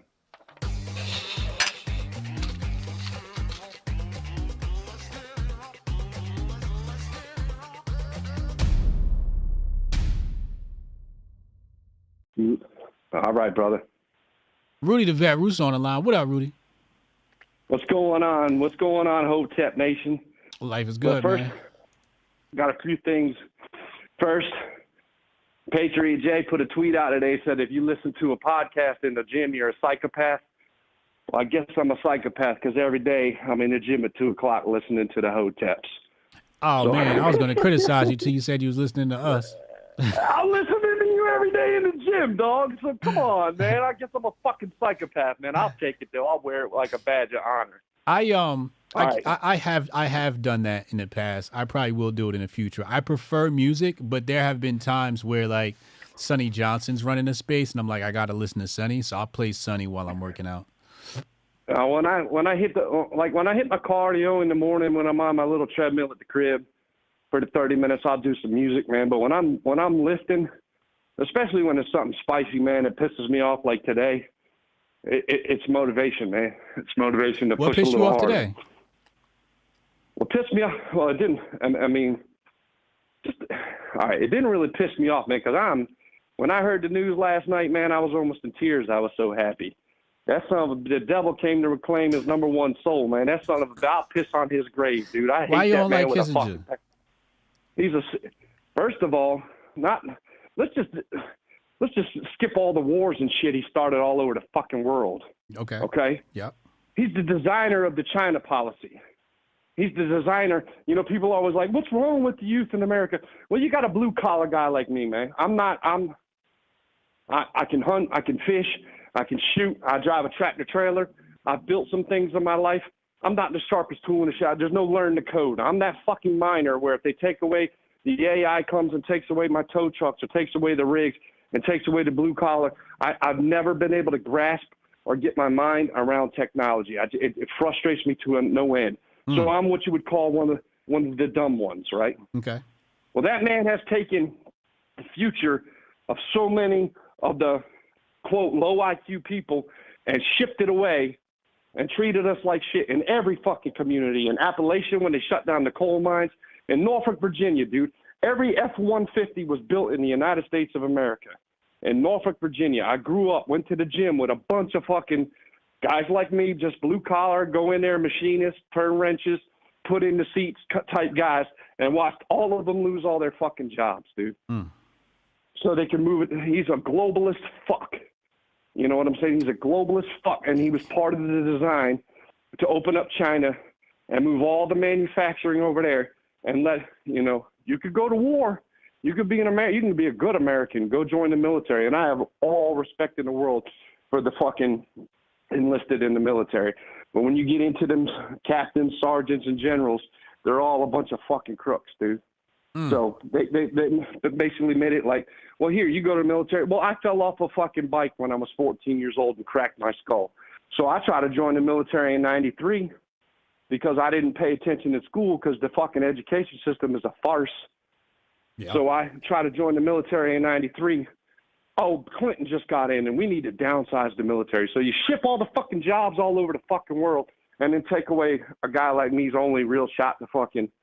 So then what do? You know, I grew up in the hood. Dudes were like, hey, man, you know, come work for me, man. We can get you right. We'll take care of you. I was sleeping in my fucking car, man, 18 years old, spent 4 months of my life sleeping in a 1984 Toyota Corolla. And if it wasn't for some dudes, some brothers, I know white people, not my own family, some brothers from the project saying, come work with us, man, we'll put you on. That's what set me into a path of making some money and learning shit about the real world. So fuck that fucking guy. Piss on his grave. And when you talk about leadership, it's not just the Jewish leadership that sells out the Jewish people, because that cocksucker Soros is a goddamn, he does that shit to his own people, but it's the fucking Maxine Waters, the Jamal Bowmans who promised the black community, we're going to do this, and they don't do a fucking thing but pad their pockets. It's the same way with the Republican Party, telling the red whites, we're going to do this, and this, and they get in there and do exact fucking opposite. And it's the same way the fucking white left shits all over the fucking white man like me, man. So that's what pisses me off, is that you hit it on the fucking head, dude. You hit it on the fucking head. These motherfuckers will tell you any goddamn thing they got to tell you to get the reins of power, and they're set for fucking life and shit all over you, man, and sell out every fucking interest of the American fucking people. And I'm still 100% down with the fucking founding documents. I like what they say. I'm not saying it's perfect, but this fucking country is fucked. This country is fucked. It's fucked, man. And, you know, and I was always an independent thinker, man. I've never been into the party politics, man. It's all fucking stupid if you ask me. I lean right on subjects. I lean left on subjects. But we're fucked. We are fucked as a society, man, unless the people can come together, because our government lets fucking assholes like that send 58,000 fucking Americans to Vietnam to fucking perish, to stop communism. And then you turn around and fucking go work with Mao. You go work in China, where they were supplying the fucking your supposedly communist enemies. 58,000 fucking Americans died in Vietnam, dude. Hundreds of thousands wounded. Came home on drugs, came home fucked up, came home to a fucking society that spit on them and called them baby killers, when it was the fucking government that's drafting them and sending them there. None of the ire went to the government. It went to the fucking individual fucking soldier. And that man that fucking died yesterday, piss on his fucking grave. I hope he burns in fucking hell. I mean, fuck, dude, I'm so glad that sons of bitches died. Now I just can't wait. I will throw a fucking party. I will empty my bank account and throw a Hotep party when Soros dies, because he's worse. He's worse than Kissinger, man. He's worse than Kissinger. Fuck these people, y'all. Fuck these people. Look to the Hoteps. Look to your higher power.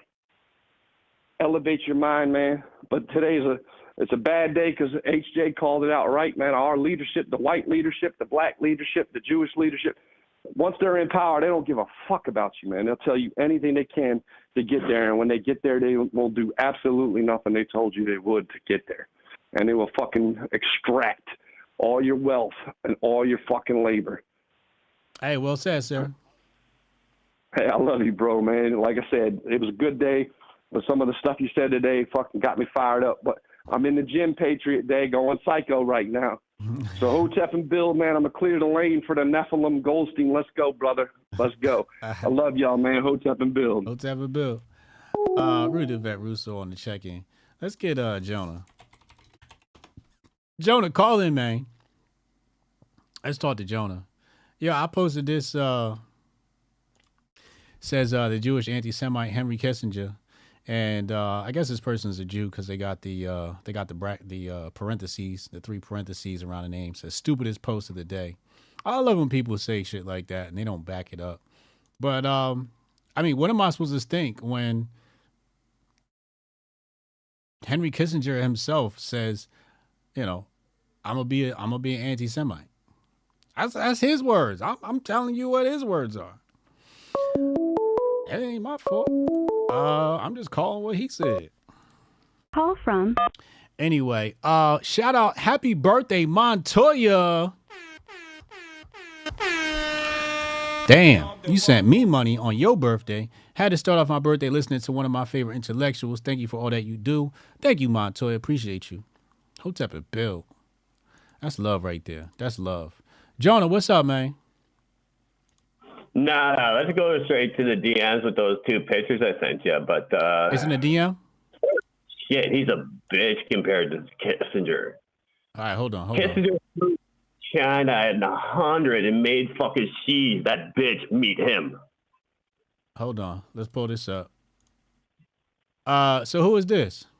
I see Mao. I see Kissinger. Who's this cat in the back? Your president, Gerald Ford.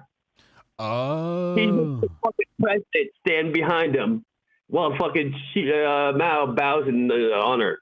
Now, I have no respect for, well, let me correct that. I respect the fuck out of Kissinger's gangster, but I'm glad he's fucking dead. Okay. But, how about the other picture? Hold on. Let's pull that up. Let's put this on the screen. It says Kissinger quote,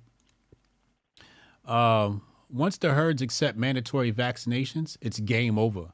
They will accept anything, forcible blood or organ donation for the greater good. We can genetically modify children and sterilize them for the greater good.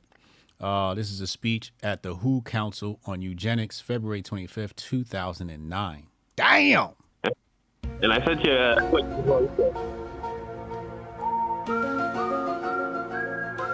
What'd you say? I just sent another quote there too. I'll let you read it instead of me trying to stumble through it. All right, hold on. Let's pull it up.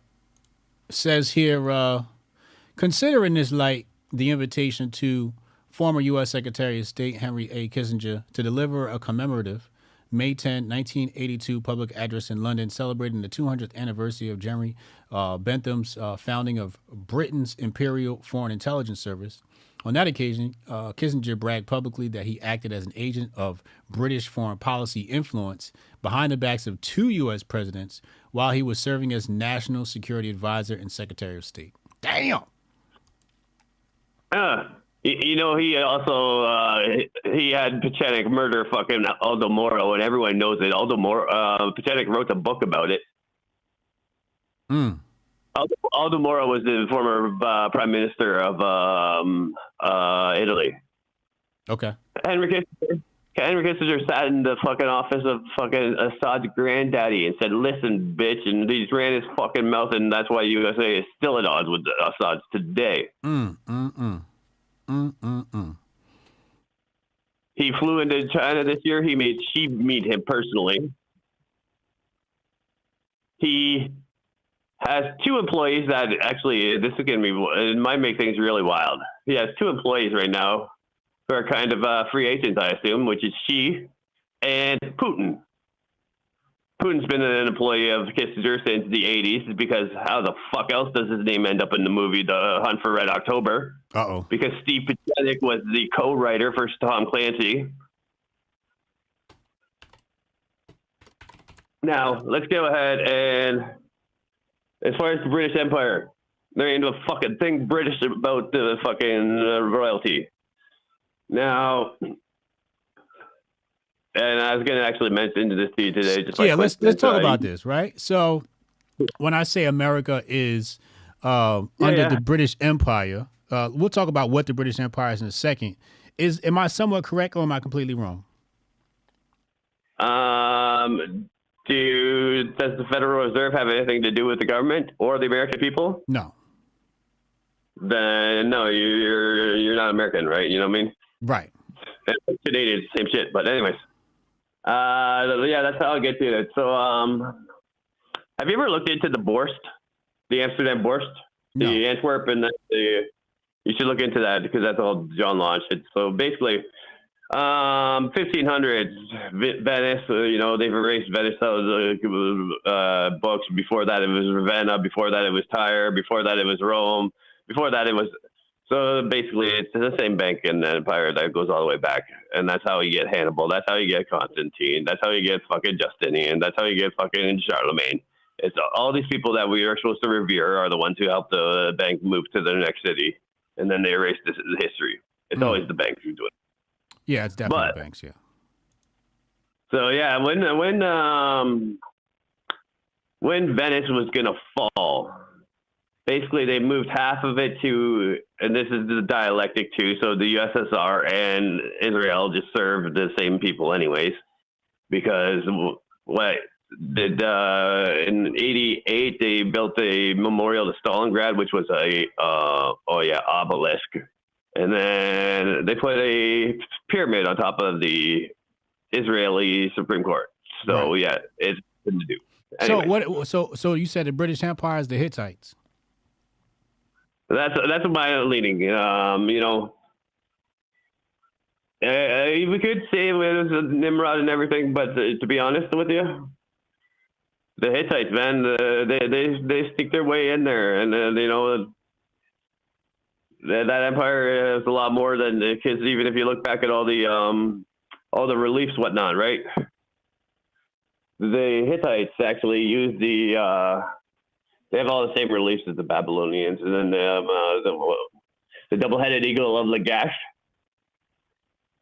or the double-headed eagle of Lagash, which is also the Freemason double-headed eagle. Mm-hmm. And let's see if I have that ready for you. Oh, fuck, I don't right now. Actually, if you just type in double-headed eagle, Sphinx Gate, because that's the oldest known double-headed eagle in the world.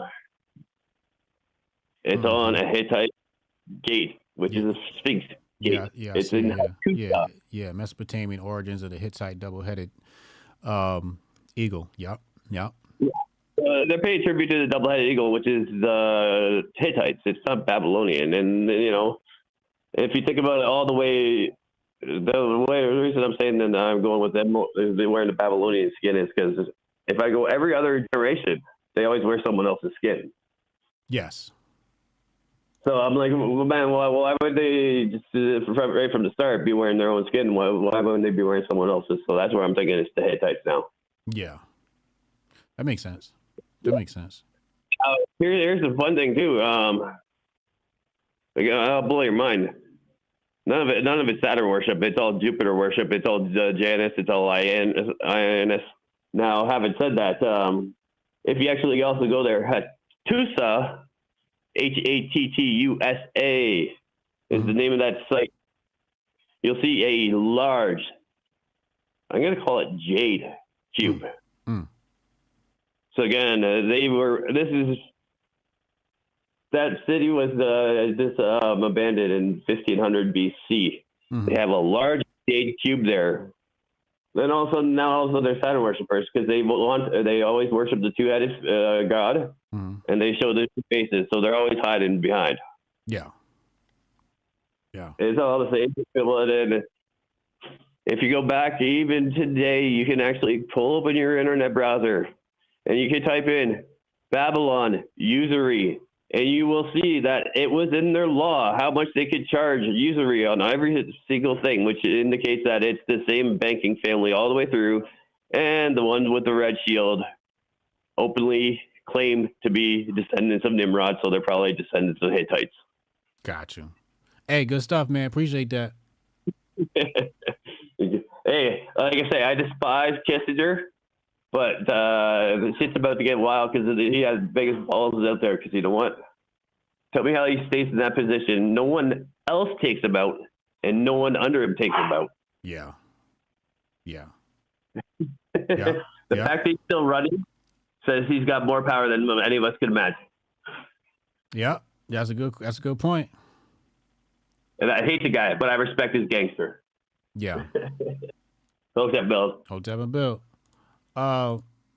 Jonah be dropping mad red pills in the locals. You could join the locals. HotepJesus.locals.com. He got a whole lot of he posts a lot of good sources in there. Let's get Goldstein on the line. See what Goldstein got to say about all of this. Make sure y'all throw some birthday cakes in the chat for Montoya. Birthday cakes in the chat for Montoya. We celebrating her birthday today. Don't forget, we're live tonight, 8 p.m. with Uncle Hotep for Hotep's Been Told You. Call from Goldstein. What up? What up, bro? Chilling. Hey, Henry Kissinger came up today. What you mean? That nigga went home. Yeah. All the work that he put in, that motherfucker living in the dynasty right now. 100 years. Big chilling. 100 years worth of madness. Crazy. I could only hope that I serve my creator in the same fashion as Henry Kissinger served his. Fucking Kissinger, man. That shit's crazy. Hey, and make no mistake about it, man. They was killing them people at that festival, bro. You believe that, huh? But yeah, but it wasn't for the war effort. The war effort was secondary. Okay. The main reason they was sacrificing them people is because the bull was hungry. The bull needed souls, man. That's why it coincided with all them fucking eclipses and weird shit. Yeah. The bull? You talking about the Babylonian bull? Moloch. Moloch? Oh yeah, okay. Yeah. Sacrifice for Moloch. That's right. That's what that was. The war effort was secondary. That was icing on the cake. The real reason was behind that motherfucker. The same motherfucker they've been doing it for a few thousand years now. Sacrificing souls for Moloch. Yes, sir. It's insane. Moloch worshiping motherfuckers. But hey, I really wanted to call in to get your take on something that was kind of off topic. Okay. So Jeremy Boring was on Tim, right? Okay.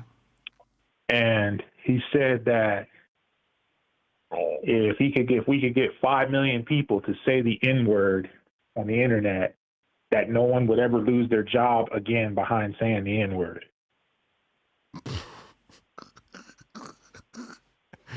So what's your take on this? Wait a second. Hold on. I got to process this. This is a lot to process. Jeremy Boring? Who is this person, first of all? Co-founder of the Daily Wire. Oh, wow. This is Taylor's people. This is Taylor's favorite network. Oh, Taylor. You know, Taylor loves the Daily Wire. That's his favorite. He watches all of that shit. He watches everybody on Daily Wire. He practically worships Daily Wire. Wait, what? Daily Wire's Jeremy Boring makes absurd claim that banning online anonymity would stop people from being fired for saying the N-word. All right, so I'm going to pull this video up when you get off. Hold on. Is that the clip where he says the... Hey, let me Yeah. That's the one? Wow. Yeah. I saw it on an America First post. Yeah, that's the America First post. That's what I'm looking at. Oh, okay. Yeah. So Jeremy Boring, if 5 million people came out today and said the N-word, not recommending it, but no one would ever get fired for saying the N-word again, that little absurdity in our culture would be brought to an end. What the fuck? Wow. Wait a second. See, No, go ahead. I was just gonna say, here's my deal, right? Okay. Maybe what you're saying is true. Maybe. Who knows? Right. That's besides the point, though. Mm-hmm. Why is it every goddamn time, or as the America First people like to say, every single time, they got to use us? Why is that? Why is it you got to use us in your motherfucking hypothetical fucking thought experiment ass bullshit? You have a rich history of persecution your goddamn self, Mr. Boring, if I'm not mistaken. Right. Why not the K word? Why they use us? Why not the K word? Why not 5 million people saying that shit so that way we could end the absurdity of not being able to say that shit? Oh, but that's a different story, though. Oh, no, we can't do that. That's a good point. That's a good point. The Daily Wire is fast becoming the right's version of Vice. I feel like that's what they are. I feel like the Daily Wire is the Jewish version of neo-Nazism. Man. They're like neo-Nazis over there at the Daily Wire, where, they drudge up anything to create Jewish hate. Like, they make people hate Jewish people by the shit that they do and say. I'm telling you, mainly because neither one of them motherfuckers over there are Jewish, but that's beside the point. This is wild. So it is. So my first initial thoughts are, getting fired is your concern. Like this is what you're worried about. Like, people get now. I don't want to play into his little thought experiment because it's pointless, right? I'm not going to sit here and think about, what would happen if 5 million people said the N-word. If 5 million people said the N-word, it's just 5 million dumbasses, right? Right. My thing is, it's not really about the N-word. It's about the fact that you're being a scumbag online and I don't want you associated with my company, right? Just like if you were, fondling little girls and boys, right? You're a fucking pedo, or, you're a human trafficker, right? Like they just outed a Pentagon official who was in charge of elementary schools was just caught up in a human trafficking ring, right?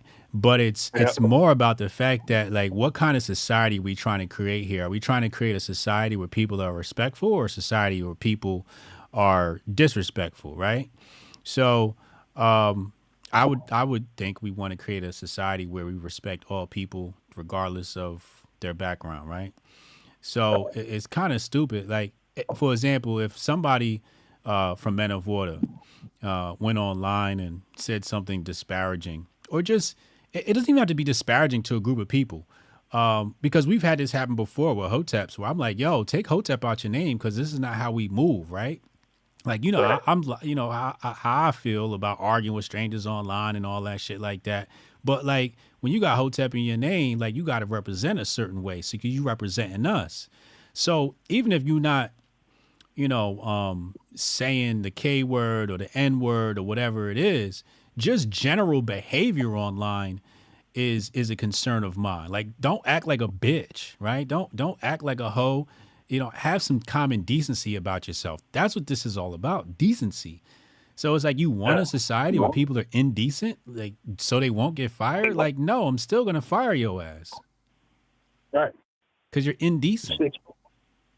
He completely missed the goddamn point of the whole goddamn thing. Is he want to focus on this fucking so-called free speech that one of his constituents is steady trying to subvert every chance he fucking gets. Correct. So it's like, what the fuck are people still fucking with these people for, man? Why is the Daily Wire still a goddamn thing? That's a good question. I would highly recommend that Taylor, if you're listening, come on home, bro. Come on home, man. Leave them people alone. They're going to have you out there looking crazy, Taylor. I remember when Taylor, he sent me a video of Matthew Knowles. Like, watch this. I like, bro, I'm not watching Matthew Knowles, bro. No, just watch it. It's good. I don't give a fuck if Matthew Knowles had the Holy Grail in that video. I'm not fucking watching Matthew Knowles. I'm just not. I can't watch anybody at fucking Daily Wire. There's not a single person at Daily Wire and be like, yo, I'm going to watch the video. I can't do it. There's nothing important that they talk about. You know, the thing is, the reason why people watch the Daily Wire is the Daily Wire has close ties to the establishment. So they get the establishment news before anybody else, right? So people go to them for insight on what the establishment is working on. So they get the breaking news and, you know, the red whites think all the news that comes out of the Daily Wire is important when none of the shit's fucking important. And it's just all distraction content. So people love distraction content. So they go to Daily Wire for distraction content. And, you know, Daily Wire is going to tell them everything. You know, they're going to hit them with the black pill, doomsday, fear mongering, get everybody's dopamine levels up, et cetera, and then talk shit about the left. And everybody goes like, yeah, you're right, Ben. Yeah, you're right. Jeremy. Yeah, you're right. You know, it's dumb shit. But yeah, it's very, it's red, white content. Oh, yeah. Yeah. Tim just over there eating that shit up. Tim, no pushback by Tim, by the way. Really? Tim, if you're listening, what the hell wrong with you, Beanie Man? Shit is madness. Yo, next time I go on there, remind me to say, I want to repeat Jeremy Boring, and I want to say, we need 5 million people online to go say the K word so they won't get fired from their job and see what happens. I'm saying, like, they stay far away from their shit. Yeah. When it comes to these thought experiments they like running out there. But they land right at our doorstep with that shit. Yeah. It's like, come on, man. Like, you think that somebody who would be hurt by seeing that, whether right or wrong, I have my own opinion on that. Mm-hmm. But if you're hurt by seeing that on the motherfucking internet, right? Your feelings are hurt, you feel some type of way, whatever the case may be. You really think that that's absurd to that person? Mm. So just fuck how they're feeling, right? Right. Well, fuck that all the way around. We just need 5 million motherfuckers to say the shit so that way we can get rid of the absurdity and then everybody can say the shit. But you damn sure better not say that other word. Yeah. Yeah. Correct. Correct. We're going to take your PayPal account. I mean, you know, Jewish power men, well, let's not even call them Jewish power men. The Moloch men have used black people for a long time. The establishment of the NAACP is they use NAACP to hide behind black people, have us running around the country, getting laws passed that the Moloch men can benefit from. Right. So they have a long history of using black people to push the Moloch agenda. That's right. And I want people to understand that too. It's not Jewish people. Not Jewish people. Those are not Jewish people. Those are some whole other motherfuckers. Think about it. They wouldn't last a year out in that desert sun. Think about it. So I'll just land with that. Hey, man, appreciate the call, bro. Yes, sir, man. Hotep and Bill. Hotep and Bill. Great points there by Goldstein, as usual. Let's get White Mike in here. White Mike, call in, man. Let's get White Mike in here. Let's play this video. Hold on. I haven't had a chance to watch this video. I haven't seen this. Let's take a look. Here's the problem. The problem is that anonymity on the internet allows for the ghettoizing of beliefs that are not. The ghettoizing. Call from. Van Tobin. To accept, press 1. To send a voicemail, press 2. Hey, my bad. I got, hey, you gotta wait till I give you the cue. White Mike, call in. My bad. White Mike, call in. Xantoven, you can't skip the line, bro. So this is about anonymity. They want to destroy anonymity online. I hate anonymous accounts too. I don't want them banned though. What I say is nobody should be getting paid for social media. If you can't find a way to monetize your account, you should not be getting paid directly from the social media outlet. Because that, to me, has contributed the most to the degradation of content online. Approved by the regime. So a lot of people will say, well, I have to be anonymous on the internet because if my boss finds out that I've got these views, they'll fire me. If you want to fix the internet, you got to make people pay. Hold on a second. Call from Mike. So hold on, Mike. So Twitch has this TWETCH. Twitch has they're running a social media website, very much like Twitter. But you got to pay to tweet. You got to, it costs a couple of shekels to tweet, and it costs a couple of shekels to reply. But there's profit sharing. So if people interact with your content, then you get paid off of that. I think that's a good way to clean up on the internet. What if you had to pay 10 cents for every tweet? You know what I'm saying? Like that you would have less trolls. You'd have less bullshit online. That's the way to clean this up. Hold on, Mike. Let me get through this video really fast. For me. But you're only in the position where your boss could fire you for finding out about those views because you've allowed those views to be completely ghettoized through anonymity online. If 5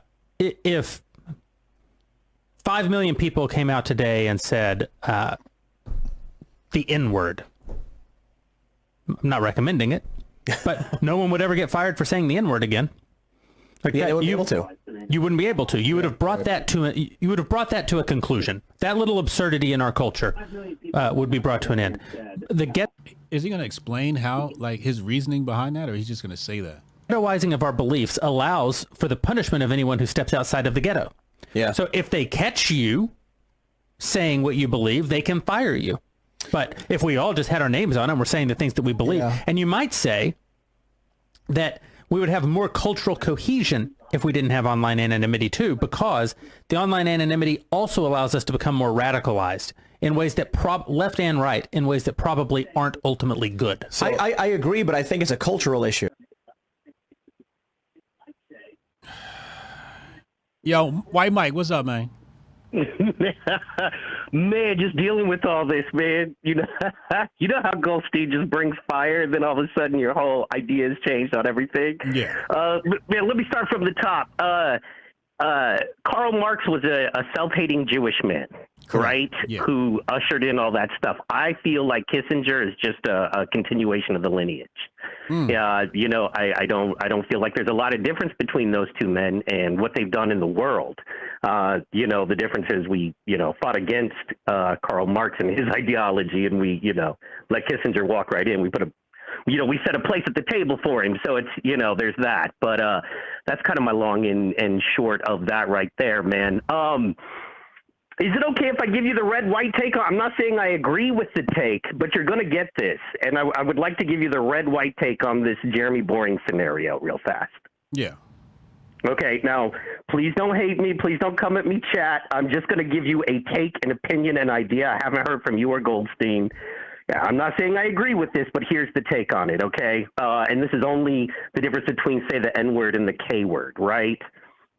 How many million hit-selling songs have the K-word in them?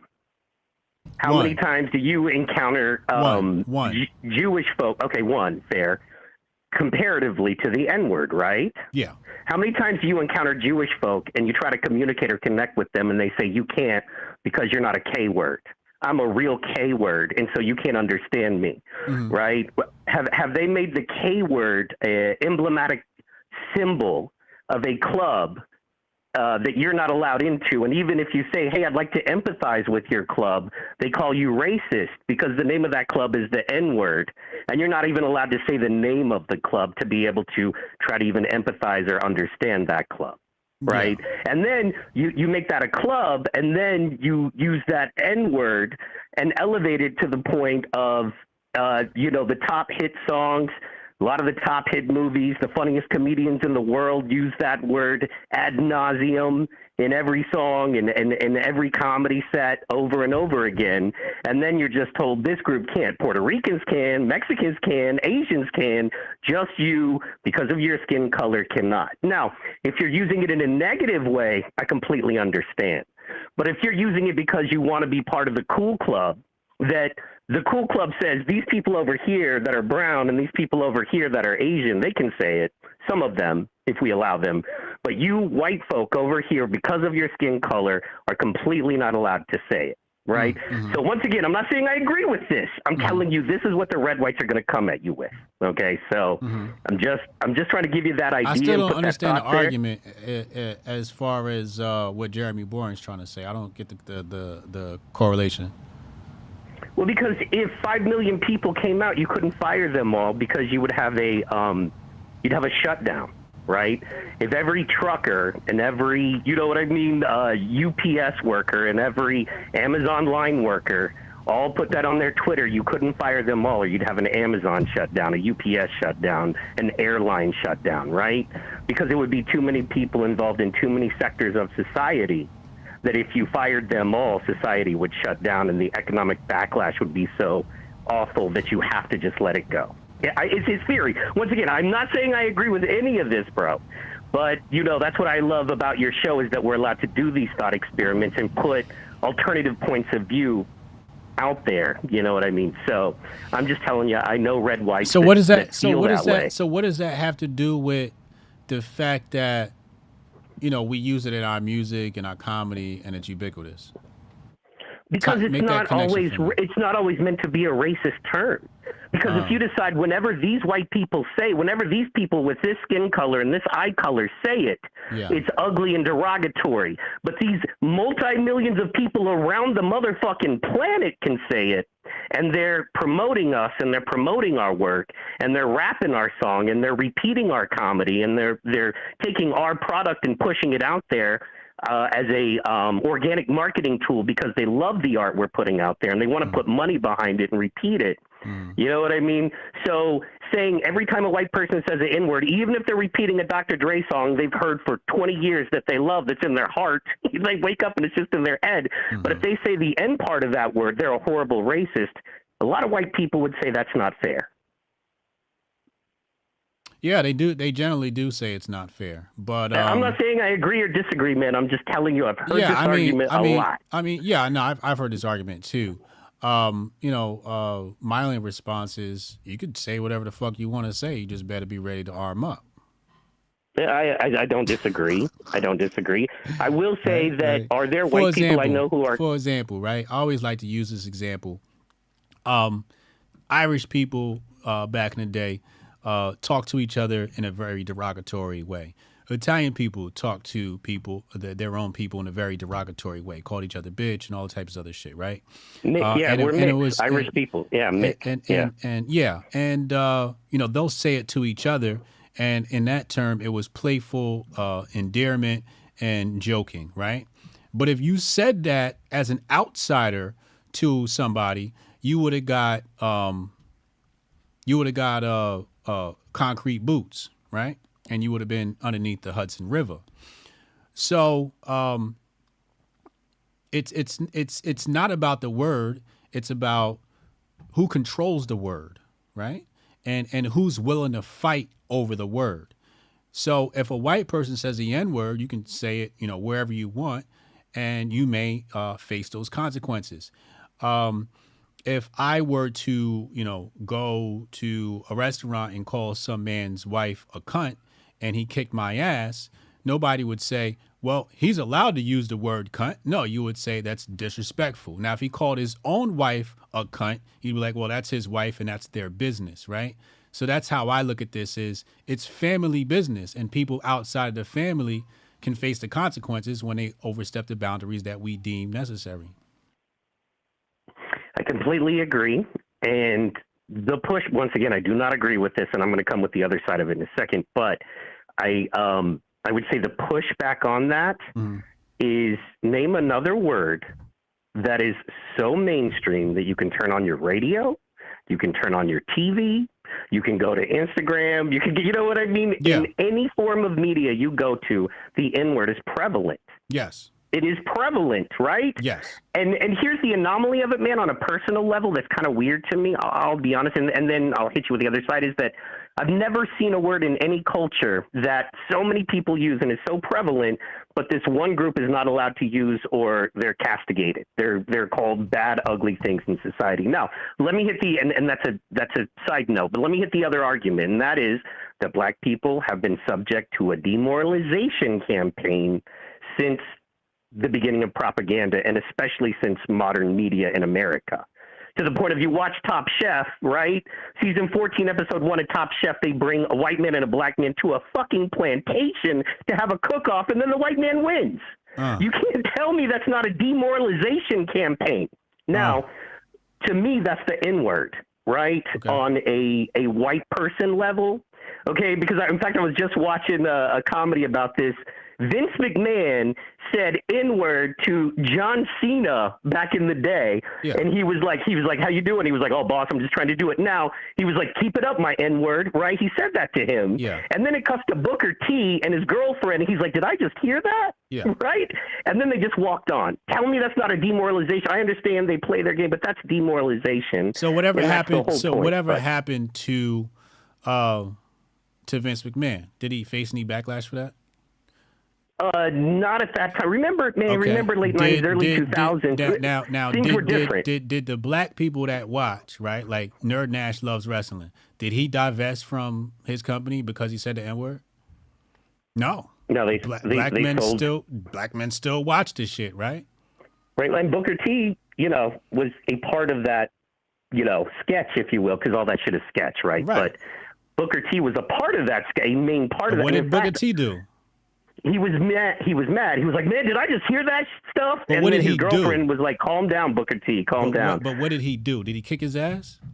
There was it was a build up to have John Cena and Booker T fight like 2 shows or on a pay-per-view later. It was a sketch. So that's what I'm saying is like, it's a moot point to say that white people can't say the N-word because plenty of white people say the N-word. Like I said before, I walked down the street, I seen a black kid, a white kid, and an Indian kid. All 3 of them is calling each other nigga, and nobody's upset. So I'm just trying to figure out why everybody wants to say the word. Because it's been made cool. So you want to say it. Like, look, and forgive me if you feel like this is kind of So you want to say the word to be cool. Right, but that's because, once again, forgive me if this is a small-minded white take, but in my experience, black folks have done this since the beginning of time, and that is take things that other people throw out, say aren't cool, from soul food to music to blues to rock to R&B to rock. Black people take the things you use to oppress them, if you will, for lack of a better term, and they turn it into something successful, Black Wall Street, if you name.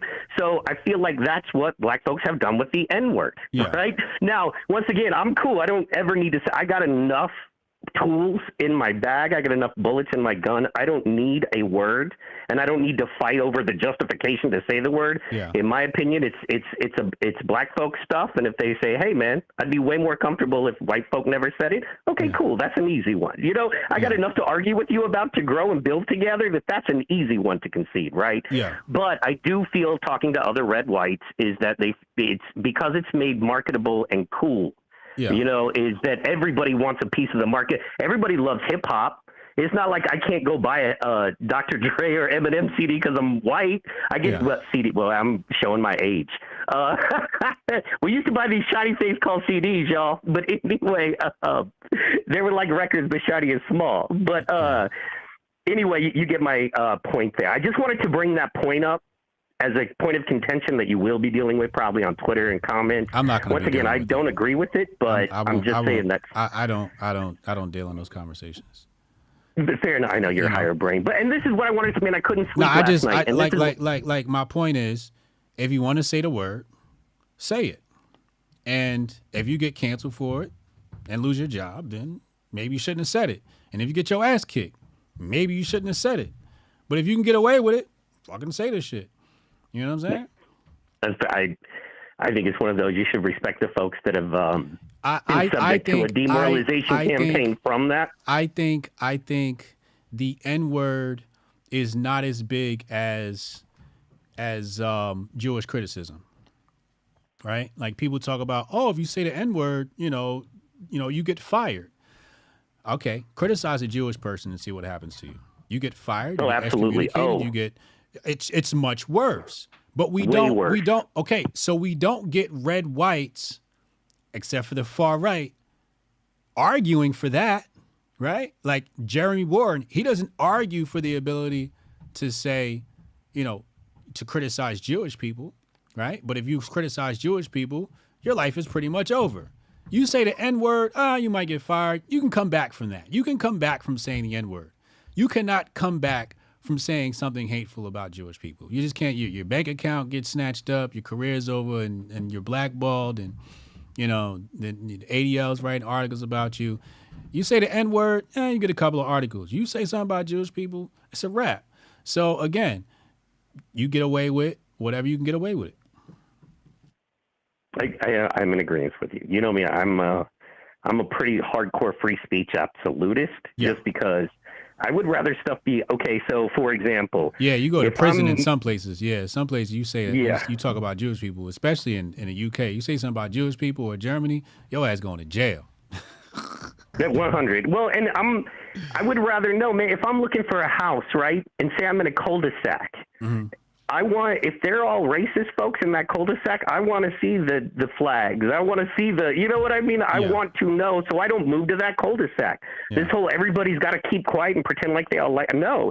Somebody's anti-Semitic, anti-black, anti-whatever. I want to know before I move into that neighborhood. If I'm trying to join my local Republican group or Rotary group and it's hardcore racist, I would rather know. I'd rather be able to check your Twitter and see how you feel about shit so I know not to fuck with you or to fuck with you. But all that's on the side, man. I couldn't sleep last night, man. I feel like something hit about Hotep Jesus and Hotep Nation, and I have to share this with you, which is why I called it. I'm so sorry to take up so much time. Okay, and this is sometimes you got to put your nuts on the table and go, if I'm wrong, I'm wrong, but I want it noted today on this call to Hotep Nation, I said this. Next year's an election year, man. You will quadruple, and I'm talking conservatively, you will quadruple your audience next year. And I mean this. For every one person supporting you via listener, via financially, via men of order, there's going to be 4 at least. So you're going to quadruple. Why do you believe that? Because it's an election year? Because there's so much bullshit and propaganda, people are going to be looking for the real. And even if they don't agree with you, you allow people to disagree with you, and you don't insult them and treat them like shit. You allow them to disagree. Okay. And then you allow them to come to you because you are secure enough and smart enough and you've done the work. Yeah. So if they disagree with you, you will go, okay, understood. But you know what I mean? Here's the other idea of this. And whether they connect with you or not, they can't argue with you and they have to respect you. Yeah. You know, hey, brother, I don't know one human being on this planet, including my own wife, that I agree down the line with every single thing, right? But also, here's the thing, man. You're shouting out. You're like, man, I got people that support me. Alex Jones, Joe Rogan, Greg Gutfeld. Okay, what do all these guys have in common? They bosses. They're white. Yeah, well, they're white. Oh, yeah, they're white. Tim Pool, even. There needs to be a black one of those guys. And I'm just talking marketing here. There's nobody that we can go to that's not lily white to get an idea and an opinion on what's going on that might have a different viewpoint because they came from a different place. You're that dude, right? Alex Jones allows his people to touch him. Joe Rogan allows his people. What I mean by that is you can go see them in comedy or you can call in their show. Yeah. You do the same. You have takes like them. Some takes, I'll be honest, probably 60-70% of your audience feels like maybe some of your takes are a little out there. But they feel the same way about Rogan. They feel the same way about Poole. They feel the same way about Jones. But because of so much real and truth and honesty, and I know who I'm getting, and I know what I'm dealing with, and I know the education and viewpoint I'm getting from you is not only real, but it's not shit I get from any other place. And that is so fucking valuable this day and age, man. And I'm telling you, you're that dude. You're on the Rushmore of Jones and Rogan. Like, your face belongs up there, and it's going, dude, on my nuts on the table, you are going to at least quadruple, quite honestly, I believe 10x. Man, I felt this, man, like this hit me in my spirit, and I had to tell you this, man. So we talk about entertainment, we talk about this and that, dude. I'm telling you, you're going to be one of the top 4 or 5. And I just feel like as you have your business meetings, as you grow, as you talk to your team, I think you should be planning everything that you're going to grow 4x in the next calendar fiscal year. And that's my word. I just had to say that to you, man, from my heart and my spirit. So, hey, man, appreciate that, man. I believe that to be true as well. Absolutely. Hell yeah. All right, Hotep and Bill. Hotep is for the children. Thank you for the time. Love you, bro. I'm out. All right, Hotep and Bill. It's a good call. Good call from White Mike. I appreciate that. Uh-oh. Strong Dad calling. Here we go. Yeah, got me working overtime today. We're going to get to the calls. We got 1, 2, 3, 4 calls left. Who did I just... That was him. Okay, Strong Dad. Let's get Strong Dad here. Danny Dot says, nah, HJ is a human. He's not perfect. Calm down, Mike. Nah, I'm not human. I'm a god, nigga. Fuck you talking about? I wish all the black people were as smart as Hotep Jesus. And I wish all the white people were as smart as Hotep Jesus. And I wish all the Hispanics were as smart as Jesus. Because that guy, he really gets it. He knows how to boil it down. Matter of fact, Danny, I'm putting you in timeout for saying I'm a human. That's how we do. I'm a dictator, motherfucker. Cassius Cam, how the fuck are dorks who have never had a callus in their life the face of blue collar America? Daily Wire is soft. Damn, Cassius Cam.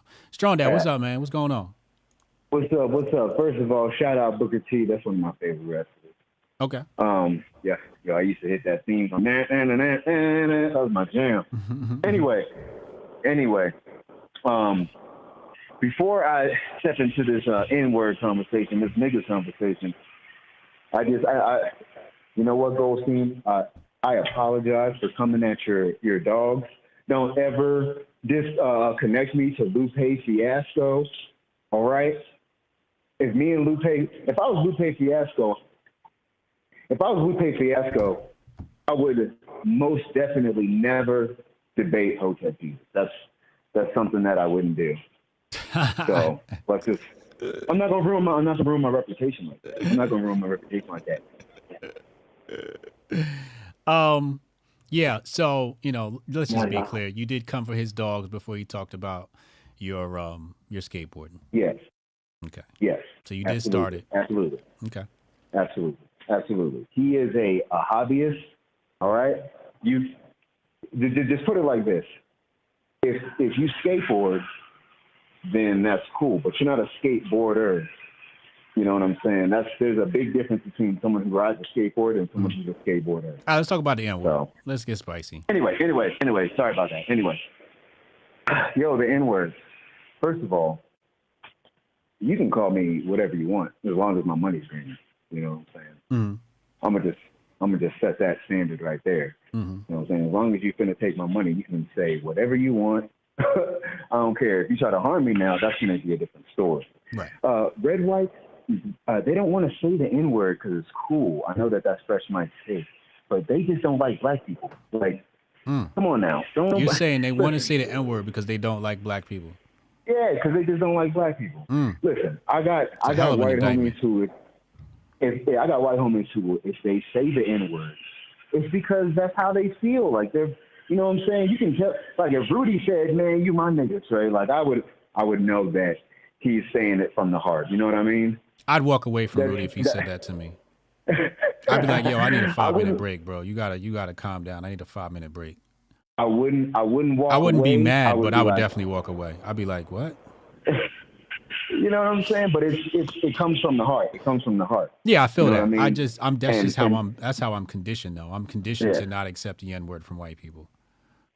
It's from the heart if you saying it, but don't know red white really want to say it because they like black people. They just want to say stuff that pisses off black people. The red whites are dumb as hell. They're still running around saying that 98% of black people are Democrats. You know what I'm saying? They don't have any interest in us at all. We're not even the political football anymore. If anything, we're their sport. Whenever they want to have a fun conversation, they resort to us. They don't. They believe because the whole tangible conversation started happening with a lot of the SBA and all that. Like these people who were saying, listen, we don't want to rock with the Democrats, but we want tangibles. They don't like that crowd. So they're trying to make themselves as unappealing as possible. And that's all it really is. At the end of the day, at least in my opinion, personal opinion. So, I mean, sure, y'all can all say the N-word if you want. If you get hands put on you, that's fine. You know what I mean? Right. But I just don't see there's really no point in it. You're just I'm not trying to use the word punching down, but that's what they think they're doing. You know what I'm saying? To me, it's not punching down. To me, you're punching air, but they believe that they're punching down when they do that. That's why they want to say shit like that. And I mean, at the end of the day, you know, when we're all fighting the same exact system and we're all living in the same exact multi-family unit and we're all driving the same exact electric car that takes us to our all same exact jobs and we're living 1984 style, that nigga talk is not really going to be as important to you anymore. And you're going to realize, damn, man, I should have just left that alone. You know, we're all in the gulags now. But, you know, that kind of like foresight is something that red whites don't have. You know, at least Democrats have the foresight to manipulate people. You know, these red whites, they just don't have the foresight. They don't adapt to change at all. They don't adapt to shit. And that's why they're going through this shit. And the shift is only happening because other people are fed up with it. It has nothing to do with them. If they had their way, the shift wouldn't have happened because they'd have been repeating the same bullshit that they always repeat. That's just what it is. Yeah. Yeah. I'm just going to come back to my previous point. I just want them to have the same energy for Jewish people. It seems like all of that shit gets deflated. That's where the money's at. Where the money's at. Niggas don't hold power. If niggas held power, then they wouldn't want to say the N-word. It would be correct. Yeah. You know what I'm saying? If we control some sort of industry, then they wouldn't want to say the N-word. You know the real reason why they want to say the N-word is because they can't. It's like a child, right? Where you tell a child they can't do something, so that's what they really want to do. That's what this comes down to. It's just human nature. Where you tell somebody they can't do something, like, okay, so because I can't do it, I'm going to do it, or I want to do it. Yeah, facts. Yeah, facts. That's really all it is. You know what I'm saying? Maybe if we had some power around here, people would not want to say that shit. I just think it's weird that this is what people talk about. You know what I'm saying? Like, it's like, I want to say the N-word, and I'm like, bro, like this is what's in your head. The ability to say a derogatory term. Motherfucking trans people and niggas float around in a red white's head the majority of the day. They just be like, trans niggas and niggas. That's all they think about. You know what I'm saying? And they got Matt Walsh leading them into the grave. Yeah. So, absolutely. So, you know, that's how I feel about that. You know what I'm saying? I'm sorry I came at your dog, Goldstein. I understand that. I love dogs. You know what I'm saying? I could appreciate that. You know what I'm saying? I was really hurt by the leak. Goldstein said set the debate up. Yeah, no, fuck that. And also, if we could never be in the same room because I'm working hard. He's a bitch. So who? Lupe Fiasco. Oh, no. Goldstein's talking about the debate between you and Goldstein and the entertainment industry versus skills. Man, give me something more to work with. You know what I'm saying? That's just you got to give me something more to work with. It's just not enough context to that. What do we mean? What do we mean? Like, are we gonna allot a budget? And the debate is, where should the majority of the budget go? You know what I'm saying? Like, what? Give me something to go on so that I can say whether or not I definitively disagree. I think that's a good way to go. Point. Where should the money go? Yeah. Again, give me some logistics, and then sure, yeah, I'll gladly debate the topic because I do think it is something worth talking about, even if niggas ain't shit, because niggas ain't getting shit done. You know what I mean? That's kind of how it is. No doubt. Hey man, appreciate the call, bro. Thanks, man. Y'all have a good one. I'm out here working. Y'all get the money. All right, get that money. Hotep and Bill. All right, Zanthoven. Now you could call in. It's your turn. We got Zanthoven, Ohio Tep, and Steph Colonel. Y'all got me working overtime on a Thursday.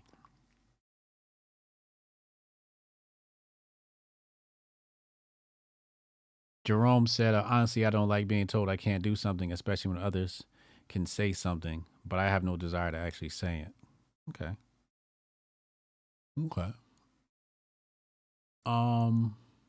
Yeah, DeSantis versus Newsom. I saw that.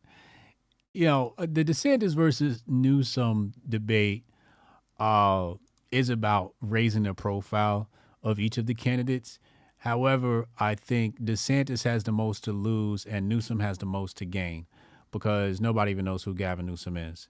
So juxtaposing Newsom is a way to, in a way, it's making DeSantis a Democrat operative.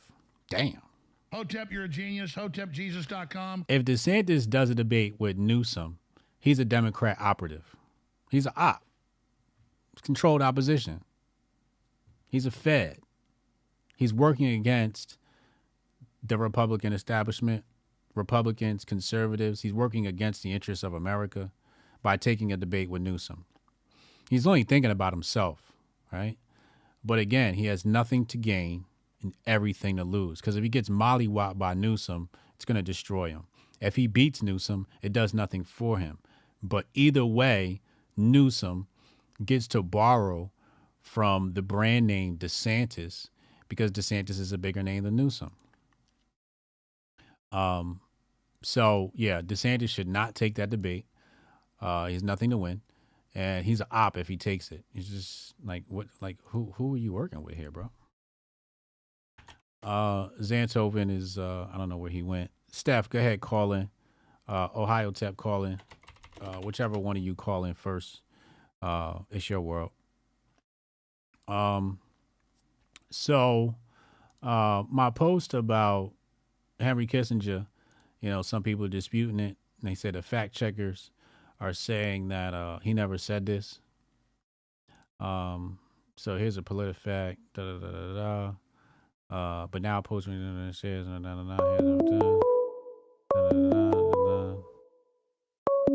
I might get my first community quote. I'd have to go viral to get it though. Where's that phone line coming in? Call from Steph Colonel.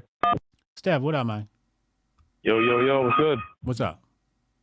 Hey, all right, so about this, these red whites wanting to say the N-word. See, what they don't understand, and talking about people that really are pushing it, like, first of all, just like you said, there's white folks we know that say it freely and nobody gives a shit. You know what I'm saying? Yeah. And that's just because that in this instance, they have this lived experience within having that lived experience, and just like you said, or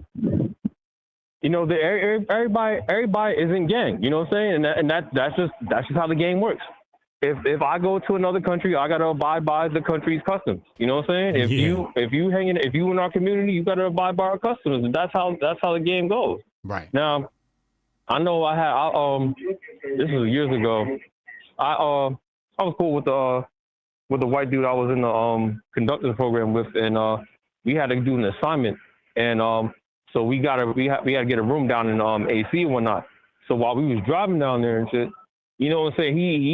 He said, I don't know what he said, but he said nigga, right? Mm-hmm. Now I'm like, me personally, I'm kind of objective because I'm more so like, I'm not gonna go off because normally I'm not gonna go off for somebody saying a word. However, just how you say, go say that shit around somebody else, you won't get in trouble. But then it makes me think, it's like, yo, do you think that I'm soft as stuff like that because you feel like you can say that around me, or you feel comfortable saying that around me? I'm like, damn, he must think I'm soft or something like that. I don't know. So that might be the kind of feeling I get if somebody that was white that I don't know personally that would say it. You know what I'm saying? But I don't know. That's my feeling about it. But just like you said, it's more just low vibrational content from these motherfuckers. It's like, yo, can we not get 5 million people to stop paying taxes or something like that, yo? Get 5 million people to say exempt themselves from taxes next year. How about that? Yeah. They always want to do some shit that doesn't hit back. Like they always want to do some shit that doesn't do anything, and it's so corny at this point. Yeah, I agree. I absolutely agree. Yeah. It's much better things you could do with 5 million people than to have them say the N-word. That's what I'm saying, man. It's just like, what? Yeah. What if we get 5 million people to say the N-word? It's like, what? What are y'all talking about right now? This is shit that you go on platforms that have millions of people watching this shit that you're talking about, and it's just like, yo, or this is where I get to the point. It's like, yo, you guys are no better than mainstream media. You guys are the same fucking thing. You guys are just, I can't even say you're entertainment. You're malinformation or whatever you want to fucking call it. That's what I look at this point. You know, I think this comes back to power, right? So what they're admitting is they don't got no fucking power, right? And all the power lies in with the left, and because they're talking about people losing their jobs, right? Now, if the red whites controlled industry and could create jobs, they can say whatever the fuck they want online because they would control their own economy. So really what he should be saying is, if 5 million people began to control an alternative economy, then we couldn't be fired for anything. Now we're fucking cooking with grease. Now I'm cooking gas. You know what I'm saying? Now we on fire. But again, these are the type of people that don't want to do shit. They playing victim. Matter of fact, I got a super chat coming tonight that Uncle is definitely gonna. Uncle should be guaranteed to steal this one tonight. I haven't put it in, but I'm gonna save it. But it's related to what we're talking about. All right. It's related to what we're talking about. Uncle should be guaranteed to steal this. If not, I want my money back. All right, bro. Hold time a bill, bro. I hold time a bill. All right. Looking forward to that. Rudy want a double dip. Go ahead, Rudy. Call in, Rudy. Let me check on the chatters. What's happening with the chatters? Matt Miller said you can't be fired when you own the company. Exactly. This is the same thing I told black people. They're like, oh, you know, I can't get a job and I'm oppressed and all this shit. And I'm like, well, why don't you just control the industry? Then you couldn't get fired or you wouldn't have to worry about being hired because you control the jobs. Like, fucking. Call from Rudy the Vet. Hey, Rudy, what's up, man? What's going on, man? I want to jump in on this low brain content real quick, right? All right. So I'm from Norfolk, Virginia. Went to Booker T. Washington. Played football. Been in the hood with dudes. Never had to self-censor in 3 different prison yards because people can realize, you know, hey, look, dude's been down with the culture. He's had flavor. He knows where he's been and how he came up. But when Jeremy fucking Boring wants to say the N-word, people can realize this dude ain't saying it because he's been down. He ain't saying it because he's with the culture. He's saying it to be an asshole. Now, yes. When I grew up, where I grew up, I could say, you know, what up my N-word to my homeboys because they know who I am and where I'm about. But if some stuffy ass suit comes in like, what's up, my N-word? That's where it becomes disrespectful, man. It's small brain content, man. People know, man. People know, man. You know, whether you're some stiff white dude from the preppy ass suburbs and you're just throwing it around, yeah, it's insulting. If you're a fucking redneck and you're throwing out with the hard R, it's disrespectful. But trust me, man, of all the black folks I ever grew up with, man, and I threw that word on one time when I was talking about John Fetterman on this podcast, and nobody seemed insulted. Matter of fact, Goldstein hit me up and said that's the quote of the day. So it's really about who says it, man. And Jeremy Boring, yeah, nobody wants you to say it because you say it with fucking malice, asshole. You're not saying it as a term of endearment. You're not saying it as it's a cool word like White Mike said. You're not saying it as part of the culture out of malice. Yeah, you know just to be an asshole, just to be a douche, just to prove a point. Just to be I like when him and Matt, they want to say it so fucking bad, man. They want to say it so bad, but they're not saying it out of love or endearment for the culture. They're not saying it for love or endearment out of their homeboys. They're just saying it to be a fucking asshole. And I'm with you. You can say it if you want. You can say it if you want to say it. But if you say it in front of the wrong dude and he feels like, hey man, this dude's saying it to be an asshole, you're going to get punched in the motherfucking face. Then what are you going to do, Daily Wire? You're going to be like, what is all this violence about white on black violence? Well, because you're a fucking asshole and you're not saying it. You're saying it to be a fucking asshole instead of saying it because you're part of the fucking American inner city urban fucking culture. Like somebody in the chat was like, I'm from someplace in South Carolina. We all say the shit as a term of endearment because brothers know, man. Brothers know when you're fucking saying it to be a fucking asshole, like Jeremy Boring, or brothers know when you let it slip on the podcast like I did that there ain't no malice involved in it, man. And that's the fucking difference here. And that's what pisses me off about the fucking Daily Wire and that goddamn megaphone they have, man.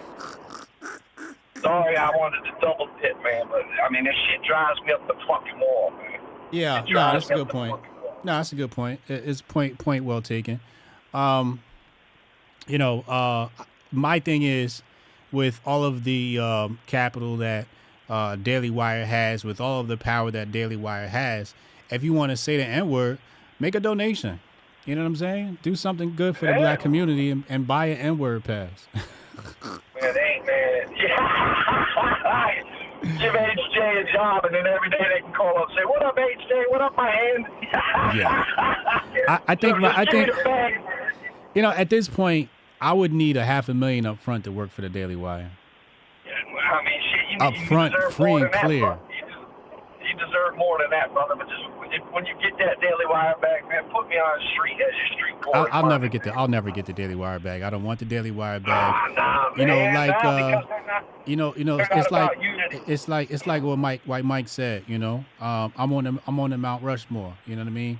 I can't work for them. I'm a boss. They boss. We're bosses. Our boss can never work for a boss. I think that's perfectly said, brother. One thing, man, I disagree with Mike, man. Alex Jones is always right, man. Even when he's wrong, he's right. That's true. Even when he's wrong, he's right. That's facts. So look, man. No offense, Mike. I'm not fucking with you. I'm just saying, even when he's wrong, he's right, man. Yep. But I just wanted to double dip on it as a white guy. You know, I've never, like I said, from prison yards, never had a barracks, and not one brother ever looked at me side eyes because they knew I came from Norfolk, Virginia. I came from East Ocean View. Man, I got a prison story I could tell you one time, man, where everybody thought the shit was gonna hit the fan, and then the dudes rolled up and was like, "Is that the white boy you're talking about?" And they were like, "Yeah." And he's like, "Nah, that kid's from Norfolk, man. We're not fucking with him." So let me tell you something, man. It's all about who says it and how they say it. Jeremy Boring, you'll never be able to say it because you ain't saying it out of love. You ain't saying it out of the culture. You're saying it out to be a fucking white asshole who's like, "Well, I can't say the word." Well, you know what? If you indulge in the culture and you embrace the people, you might be able to let that one slide without fucking getting a fist in your face. But I punched Jeremy Boring in the face for saying it just because you ain't part of the culture, motherfucker. Hey, man, I appreciate that, man. Hotep and Bill, brother. All right, Hotep and Bill. Phone line's hot. Niggas want to say the N-word. Niggas want to say the N-word. Phone lines get hot. That's interesting. It's interesting how much currency black people hold. So I got fact checked on the Henry Kissinger thing. They're saying Henry Kissinger didn't say it. I don't know. Maybe he did. Maybe he didn't. I don't really give a fuck. I tweeted this shit. It works for the propaganda. So I don't know if it's real or not. What they're basically saying, though, their reasoning is there's no record of him saying it, and there's no such thing as a WHO Council on Eugenics. But there could be some nuance here, right? Where it could be a WHO, and then they had a meeting about eugenics. So I don't know. You know, maybe I'm wrong, maybe I'm not. We'll see. Who's this? Call from. Sorry, what up, man? What up? Let's go with you. Shit. Interesting show today. Yeah, right. Not went in the direction I did not expect it to. Yeah. It's very, very interesting though. Goldstein's take on it, because I saw that Boring was on, but I've been finding a lot of them rather boring lately. You know, I was watching them for entertainment for the most part. When I was watching Daily Wire, you know, and Temple, you know, just something to have on a lot of the time. Mm-hmm. But it just got to the point where it was even annoying to hear. Like I was like the takes wasn't even good no more. You know what I mean? Like they was having hot takes at a certain point. You know, especially during COVID and whatnot. You know, it was for anybody to talk against the vaccine and have certain takes is, you know, a little was different. You know. So it was refreshing back then. Then it just got to the point where it was just like, oh my God, y'all sound like everybody else. Gee, I thought y'all. I don't even know why I thought y'all was different. Like. So I totally feel that. I do Goldstein's take about the criticizing the Jewish people is pretty much spot on though. You never hear it for any other word, but there's definitely other groups that will, you know, treat you accordingly if you refer to them a certain way. You know, I mean, it's hilarious. But and Strong Guy is exactly right. You know, it's because we don't really have no power. Like nobody's really scared of anything, but you know, if you physically assaulting them, you know, well, that's illegal. So they can get you in trouble if they really want to. You know, a lot of the time, it's not even necessarily that they'll always get in trouble for saying it. You know, just because that threat is there. You know, but that's not always the case. You know? Yeah. I don't particularly care if they use it. But I don't really argue about it. Like, just like, you know, don't say it to me. Like, yeah, don't say it to me. Yeah, but the interesting thing is, I was talking to someone about the Cbdc the other day, as I wanted to talk about. Wanted to bring it back to something monetary. I was speaking with somebody, you know, on the financial side of the company I'm working with. And I mentioned, you know, crypto for a little bit to, you know, get his thoughts on it. You know how sometimes you never know how people really feel about stuff. You know, you might just be talking business a lot of the time. And you kind of want to see where their head's at when it comes to like all the stuff coming down. Because, you know, some people are aware of it. Like the people that work in the financial industry, they're aware of a lot of stuff that's going on, but it's hard to get their takes on it. So when I brought it up, you know, we were talking about, you know, the ledger system and everything, and how good it is to have paper trails. I'm kind of trying to find a way to get how people view this without, you know, coming straight at them with the Cbdc. I don't know if you have any like experience with this or how you kind of approach it. Like, do you ever do it like? I don't do convincing people. Well, no, I don't mean convincing people. I mean like kind of gauging where they are with it, like without just directly, you know, coming out with, you know, and spilling the whole. Like, you know, you don't want to overload them. You know what I mean? But some people might not even know what you're talking about. I don't get what you're asking me. Well, I didn't know if you ever talk to anybody about it that doesn't know about it. Like, do you have any like specific way of bringing it up and kind of walking them through like what it is? Because I found it hard. I don't usually do that. I don't usually just walk up to people like, hey, did you know about this? I usually, if it comes up in conversation, we'll talk about it. But yeah, I don't. You know, I usually I just don't care that much to do it that way. If it comes up in conversation and people are, you know, somebody says something absurd in a conversation, then I'll bring it up. But I don't go, hey, do you know about CBDCs? Because it's just like, I don't know. Maybe if I'm hanging out with my friends and, you know, we're having, you know, we're shit talking or whatever, and I'll be like, yo, did you know about this? I might do it like that. But, you know, how I would do that, I don't know. Just as organically as possible. Yeah, I mean, I was trying to kind of do it from a conversation, but, you know, because the conversation shifted to crypto. And I hesitated for a second because, like, I wasn't sure if it would be even, like, I wasn't sure. I'm like, is this, like, an appropriate, like, segue? Like, I didn't have a segue bring this prepared. shit You know up. what I mean?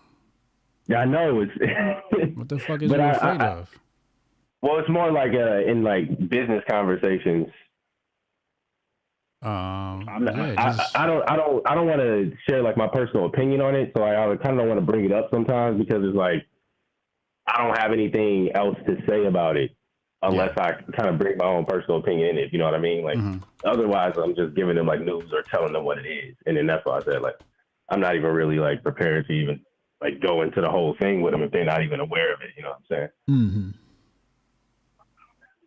Yeah, but that's all. I've been kind of wanting to, like, besides just the personal conversations, like you said, I can bring it up with the homies and shoot the shit. Mm-hmm. But in business conversations, sometimes I've been trying to think of ways to just kind of see if people are even aware of like some of the stuff that's even going on, and if there's like any like subtle way of bringing it up to kind of as organic as possible.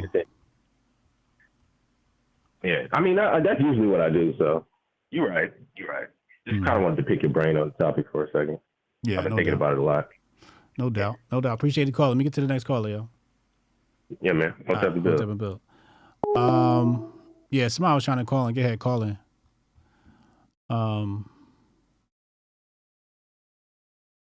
People got me going down this Kissinger who rabbit hole right now. I'm over here looking at this. What is this? What is this?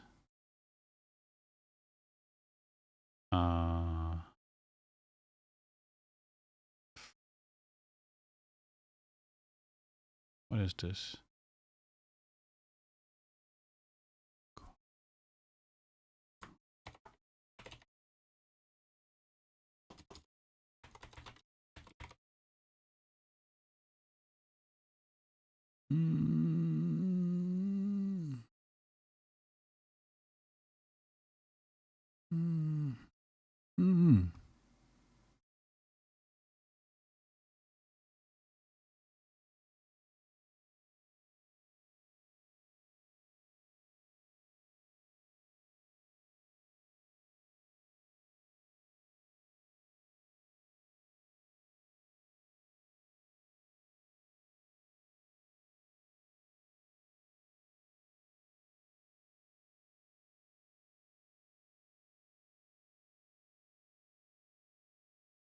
Kissinger Report 2004. Kissinger exposed. What is this? What is this?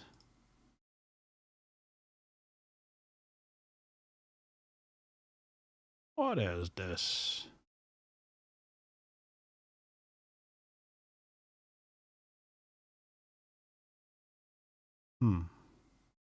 Hold on. Hold on. Hey, if you wanna wait list to call in, go ahead, call in, man. Y'all gotta be working overtime today. Hold on. I'm just trying to see if he was even talking to the WHO in 2009.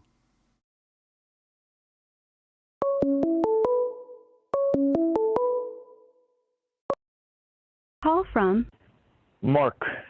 Yeah, what's up, Mark? Hey, what's up, Hotep? What's good with him? So I was listening to you on a 15, 20-minute delay. Okay. And I heard, I think it was Mike, say that you were going to quadruple your audience by 4. Mm-hmm. Or that's what quadruple means, yeah. So then I just sped up, and I text you, and so I don't know why you asked him. You asked him why, or if it was going to happen because of politics, and then I sped forward. So I don't know. I don't know what the conversation was after that, but I called yesterday about you interviewing Ramaswamy, Vivek, mm-hmm. and I think if it doesn't have to be him, but I think if you maybe I don't know how any of this stuff works. I do contracting, but if you just start reaching out to people, before I ever listened to you, I was very big in 2016 into Jordan Peterson and the We Are Change. And I feel like you're very smart, and if you were to quadruple your audience, it would be through interviews like Vivek, Jordan Peterson, Jimmy Dore. I don't know if you're following me. Nah, I hear you. Yeah. No, I mean that's all I had to say. That's all I had to say. All right, thanks, man. Appreciate the call. Yeah, man. Take care. He's still trying to get me to talk to Vivek. Said Hotep, I hope you make it to top 4, but I think you'll be suppressed and shadow banned. Think so? I don't think about shit like that no more. I don't really give a damn. You can't shadow ban somebody. I mean, you can technically, right? But you can't shadow ban Hotep Jesus. I wish all the black people were as smart as Hotep Jesus. And I wish all the white people were as smart as Hotep Jesus. And I wish all the Hispanics were as smart as Hotep Jesus. Because that guy, he really gets it. He knows how to boil it down.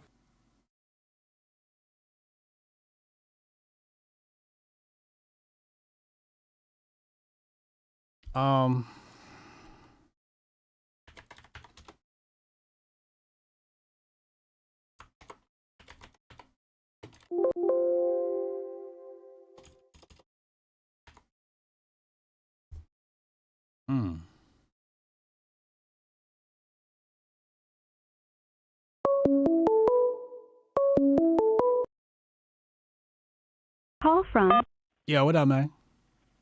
Hey, I'm just calling back. I know I found it before, and I think it was a Bill and Melinda Gates, whatever. But hey, I don't care because I got just much other shit.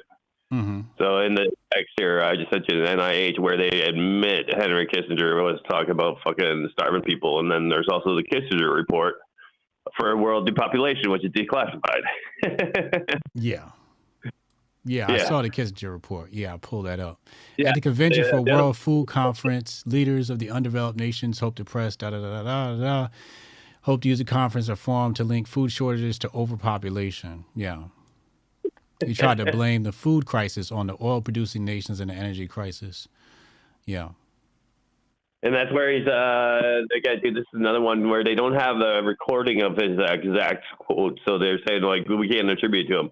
But basically, he says, who controls the oil controls the money, and who controls the oil controls the food, and who controls the food controls the population, or something to that effect.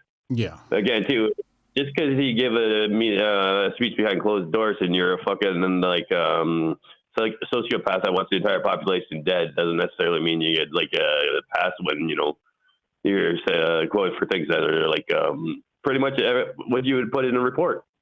Right. Right. Exactly. Yeah. So again, I mean, like I know before it was something. I know I found some shit before. It was Bill and Melinda Gates. It wasn't WHO, and the amount of fact checks that they have out on that quote too. I'm positive he said it. It's just it was only who has a history of a Henry Kissinger Bilderberg speech. Can you tell me one? Because I know he's given them. Yeah. Nobody's got a record of that. Yeah. So just because it's alleged it's within his character, and he wants to be a fucking shady bastard who hides behind closed doors, and one he's initiated, as he calls himself, says he worships the sun, but does it in fucking darkness. Fucking Hittite. He's better off make her fucking burning. Absolutely. But I just want, hey man, I don't throw shit out there that I can at least to the source, So. Mm-hmm. Yeah. Anyways, build. All right, Hotep and Bill, appreciate you, bro.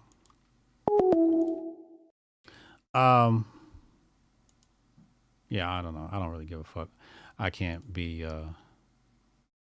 distracted by this any much longer. Cybertruck coming out. I see they got the production line going. No, that's the. So somebody. They said the Cybertruck hit the production line. So Cybertruck is trending. Cybertruck coming out. I gotta be honest with you. I don't fuck with Elon, but I like that Cybertruck, yo. I love that Cybertruck. I think it's the fucking coolest fucking car since the Hummer. Why is Beyonce trending? Why is Ben Carson trending?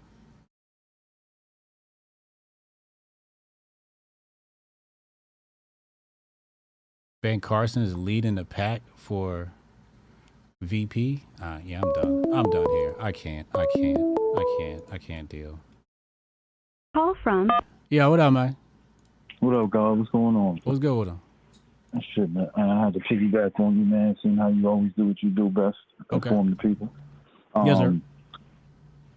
In regards to, I think one of the things that is, in regards to Henry Kissinger, one of the things that it does concern me. Because he knows all the dead bodies, he knows all the secrets, and it's quite telling before his dying years that Prime Minister Xi of China only at the beginning would talk to him instead of the Biden administration. So when you calculate that, right, and it shows you how indirectly how powerful he is, my question is who's going to fill that void? Because you think about it on a geopolitical scale, he really is the ambassador of America. In many facets, the only one that most of the foreign elite countries trust. Correct. So now it's like, for me, I'm always calculating, like, who is going to be appointed that unanimously all the foreign elites feel like, all right, we can give him a shot. Because quite clearly, we're seeing that Kissinger was the only one they were willing to talk to. And I think after that, since he's gone, like, this could really create a lot more chaos. If you see where I'm going with this, right? Because now, who do you have? Who are the foreign leaders going to say we are fully can confine what our beliefs are, the direction we are, without being misled or being infiltrated by the Western elite populace? Everything's going to have a contingency plan moving forward. And I think by having Kissinger in place, that removed that buffer. Because if you think about it, I think if he didn't live long enough, this would probably be in a way more chaotic. Right. See what I'm saying? So that's one of the things that I'm critical of going into 2024 and beyond. Right. That's something to look out for. That's a good question. That's a good thought. I don't know who fills his shoes. But the one thing that intrigued me about your statement was, without them there, it would be more chaos. And I'm like, well, wasn't he the one creating the chaos? Yeah, but you know what it is? I think and I've always said this.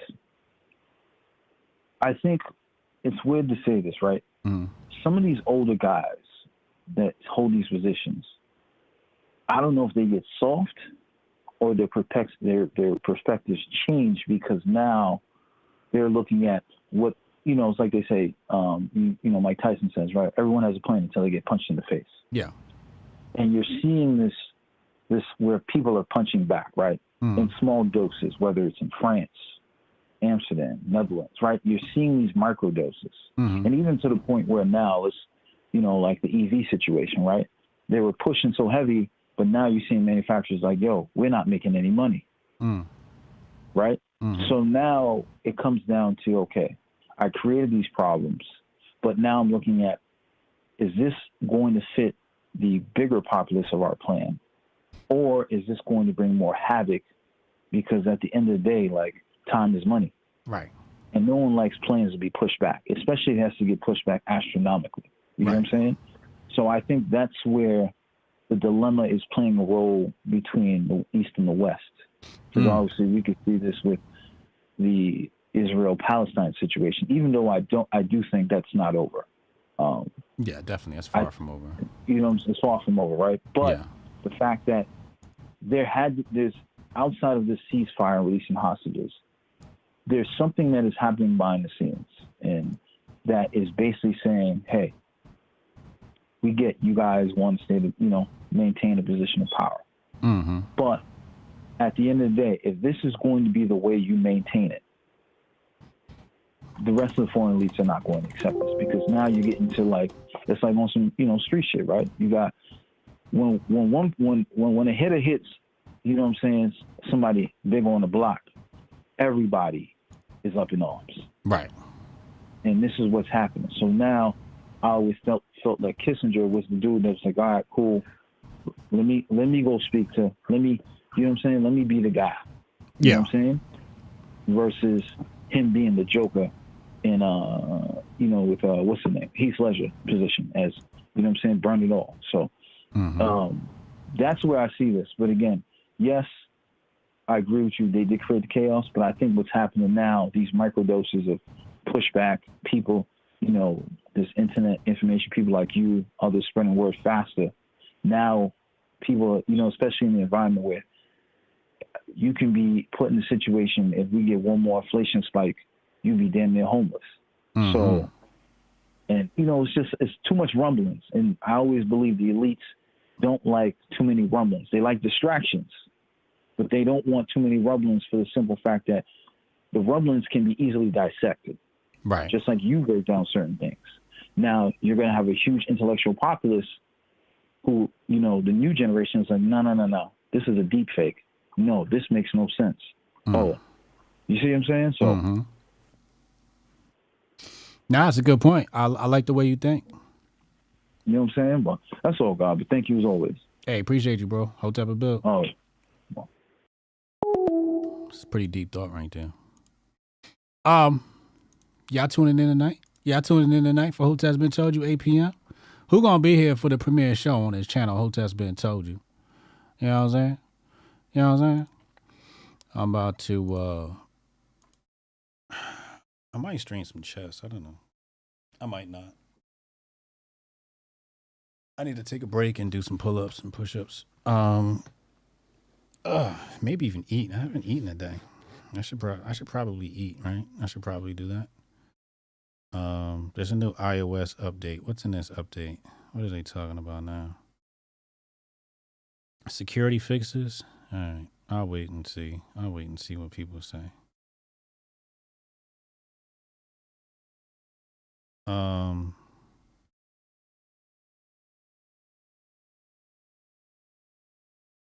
So yeah, I'll see y'all been tonight.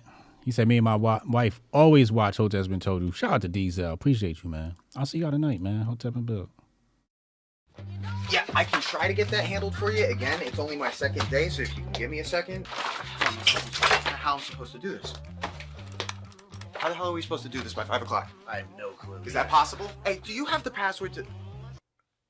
How'd you finish all your work already? He's not tapped in.